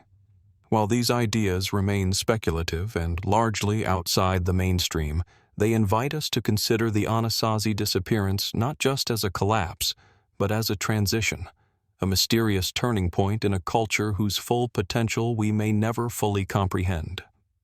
As we stand before the ruins of the Anasazi, gazing upon the empty cliff dwellings, the silent kivas, and the remnants of once vibrant communities, we are reminded that the story of this great civilization is far from over. The Anasazi left us with a profound legacy of architecture, culture, and knowledge. Yet, the true reasons behind their mysterious disappearance remain tantalizingly out of reach. What happened to the Anasazi? Was it the relentless forces of nature, the collapse of their social structure, or something more profound, a cosmic event, or a spiritual awakening? The answers, if they exist, are buried in the desert sands, hidden in the stones of Chaco Canyon and the cliff dwellings of Mesa Verde. And as modern archaeologists continue to piece together the puzzle, the mystery of the Anasazi's disappearance invites us to look deeper, into the past, into the unknown, and into the very nature of human resilience and vulnerability. The journey through the unexplained continues, taking us now to the mist-laden hills of Ireland, where the passage tombs, remnants of an ancient civilization, rise from the earth, shrouded in both history and mystery. We are drawn to Cibrán Passage Tomb, a site that offers not only a glimpse into the ancient practices of its builders, but also a puzzle that remains unsolved to this day. Nestled atop the Slieve Bloom Mountains in County Lewis, Cibrán is part of a network of Neolithic passage tombs that dot the Irish landscape. At first glance, the site is deceptively simple, a stone cairn perched on a hill, its weathered surface a silent testament to the passage of time. Yet, as we step closer and observe the structure, the tomb reveals itself as something more. This mound, which measures over 15 meters in diameter, conceals within it a complex system of stone chambers and a narrow passage that stretches deep into its heart. It is a place where the lines between the physical world and the spiritual realm seem to blur, and where the dead were thought to be transported into the afterlife. The tomb's passage, aligned precisely with the rising sun on the winter solstice, suggests an intimate connection to celestial events. The alignment of many passage tombs, including Cibrán, with significant astronomical phenomena raises an important question. Was the tomb constructed with the intention of linking the world of the living with that of the dead through cosmic forces? Why would the builders, some 5,000 years ago, go to such lengths to synchronize their burial practices with the heavens above? As we walk the site, there is a palpable sense of connection to the past. The walls of the passage tomb are lined with massive stones, carefully placed and arranged in a way that suggests a high degree of planning and expertise. These stones, though weathered by millennia of wind and rain, stand as a testament to the advanced engineering skills of the people who constructed them. It is a remarkable feat of prehistoric architecture, one that raises questions about the techniques employed by these ancient builders. How did they transport such heavy stones to such a remote and elevated location? What tools did they have, and how did they carve and shape these stones with such precision? The true mystery of Cibrán, however, lies not only in its construction, but in its function and purpose. Why was it built in such an isolated location? Cibrán is not part of a larger settlement or community, and it is situated far from any known trade routes or other significant sites. Unlike some other passage tombs in Ireland, which are found near clusters of dwellings, Cibrán appears to have been built in a place removed from the everyday lives of the people. Was it designed to be a pilgrimage site, a place where people journeyed to honor their ancestors or commune with the divine? Or was it, as some have suggested, a site reserved only for the elite or priestly class, where the mysteries of life and death were explored in private rituals? The burial practices associated with Cibrán provide another tantalizing clue. Human remains have been found within the tomb, though the evidence suggests that not all of those interred here were buried in the same way.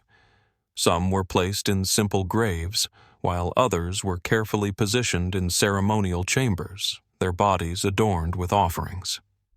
This variability in burial practices points to a complex belief system, one that may have involved different rites for different individuals, depending on their status or role in society. Could the tomb have been part of a larger, more complex spiritual system that has long since faded from memory? Many of the passage tombs in Ireland, including Cibrán, are thought to have served as places of ancestor worship, where the dead were revered and their spirits believed to hold power over the living. Perhaps the alignment with the solstice was a way of harnessing the power of the sun to guide the dead to their next realm, ensuring their continued influence over the lives of their descendants. Or perhaps it was a symbolic gesture intended to connect the world of the living with the eternal cycles of the cosmos. The astronomical alignment is particularly striking. Why, after thousands of years, would such a remote site still be perfectly aligned with the solstice? It raises questions about the knowledge and motivations of the people who built it. Were they deeply connected to the rhythms of nature, or was their understanding of the stars far more advanced than we give them credit for? The precision of the alignment suggests that the builders may have had a sophisticated understanding of the solar calendar, one that allowed them to mark the passage of time with uncanny accuracy. Could the builders of Cibrán have been part of a wider tradition of astronomical knowledge that spanned across ancient Europe? Was there a shared cosmological vision that linked distant cultures through their understanding of the heavens? Equally puzzling is the tomb's location and its relationship to other burial sites. Cibrán is not an isolated example of Neolithic tomb building, but it stands apart from many other passage tombs in Ireland due to its distinctive positioning on a mountaintop. Many other tombs are built in valleys, close to water sources or fertile land, where they would have been easily accessible to the community. Cibrán's location atop a mountain, far from resources, suggests that it was intentionally placed there for a specific symbolic purpose. Was it the highest point in the land, a place where the veil between the world of the living and the dead was thought to be thinner? Was it a deliberate choice to build this sacred structure in a place where it could be seen as a conduit between the heavens and the earth? This leads to yet another layer of speculation. Could Cibrán have been designed for a specific ritual or spiritual purpose that we simply do not understand today? The Neolithic people of Ireland were known for their intricate and symbolic burial practices, often involving elaborate rites, ceremonial feasts, and the offering of objects and tools to accompany the dead. Perhaps the tomb was a place for individuals to experience a profound transformation, a place where they could journey into the spirit world and receive wisdom from their ancestors or from the divine. Did the builders of Cibrán believe that by aligning their tomb with the solstice, they could somehow influence the forces of nature or channel the energies of the sun for spiritual purposes? One of the most fascinating aspects of Cibrán is that despite its ancient origins, the tomb remains largely unexplored. Modern archaeological techniques have provided some insights into its structure and function, but much remains unknown. The tomb's labyrinthine passageways, the hidden chambers beneath the cairn, and the significance of the carvings that adorn its walls have yet to be fully decoded. What secrets are hidden within the tomb? Is there something more to its construction? Perhaps a hidden chamber or an unknown ritual, waiting to be discovered? As we reflect on the mystery of Cibrán, we are reminded of the vastness of what we still do not know. The tomb, with its weathered stones and silent passageways, is a portal to a world long gone, a world where the people who built it were deeply attuned to the natural rhythms of the earth, the sky, and the cosmos.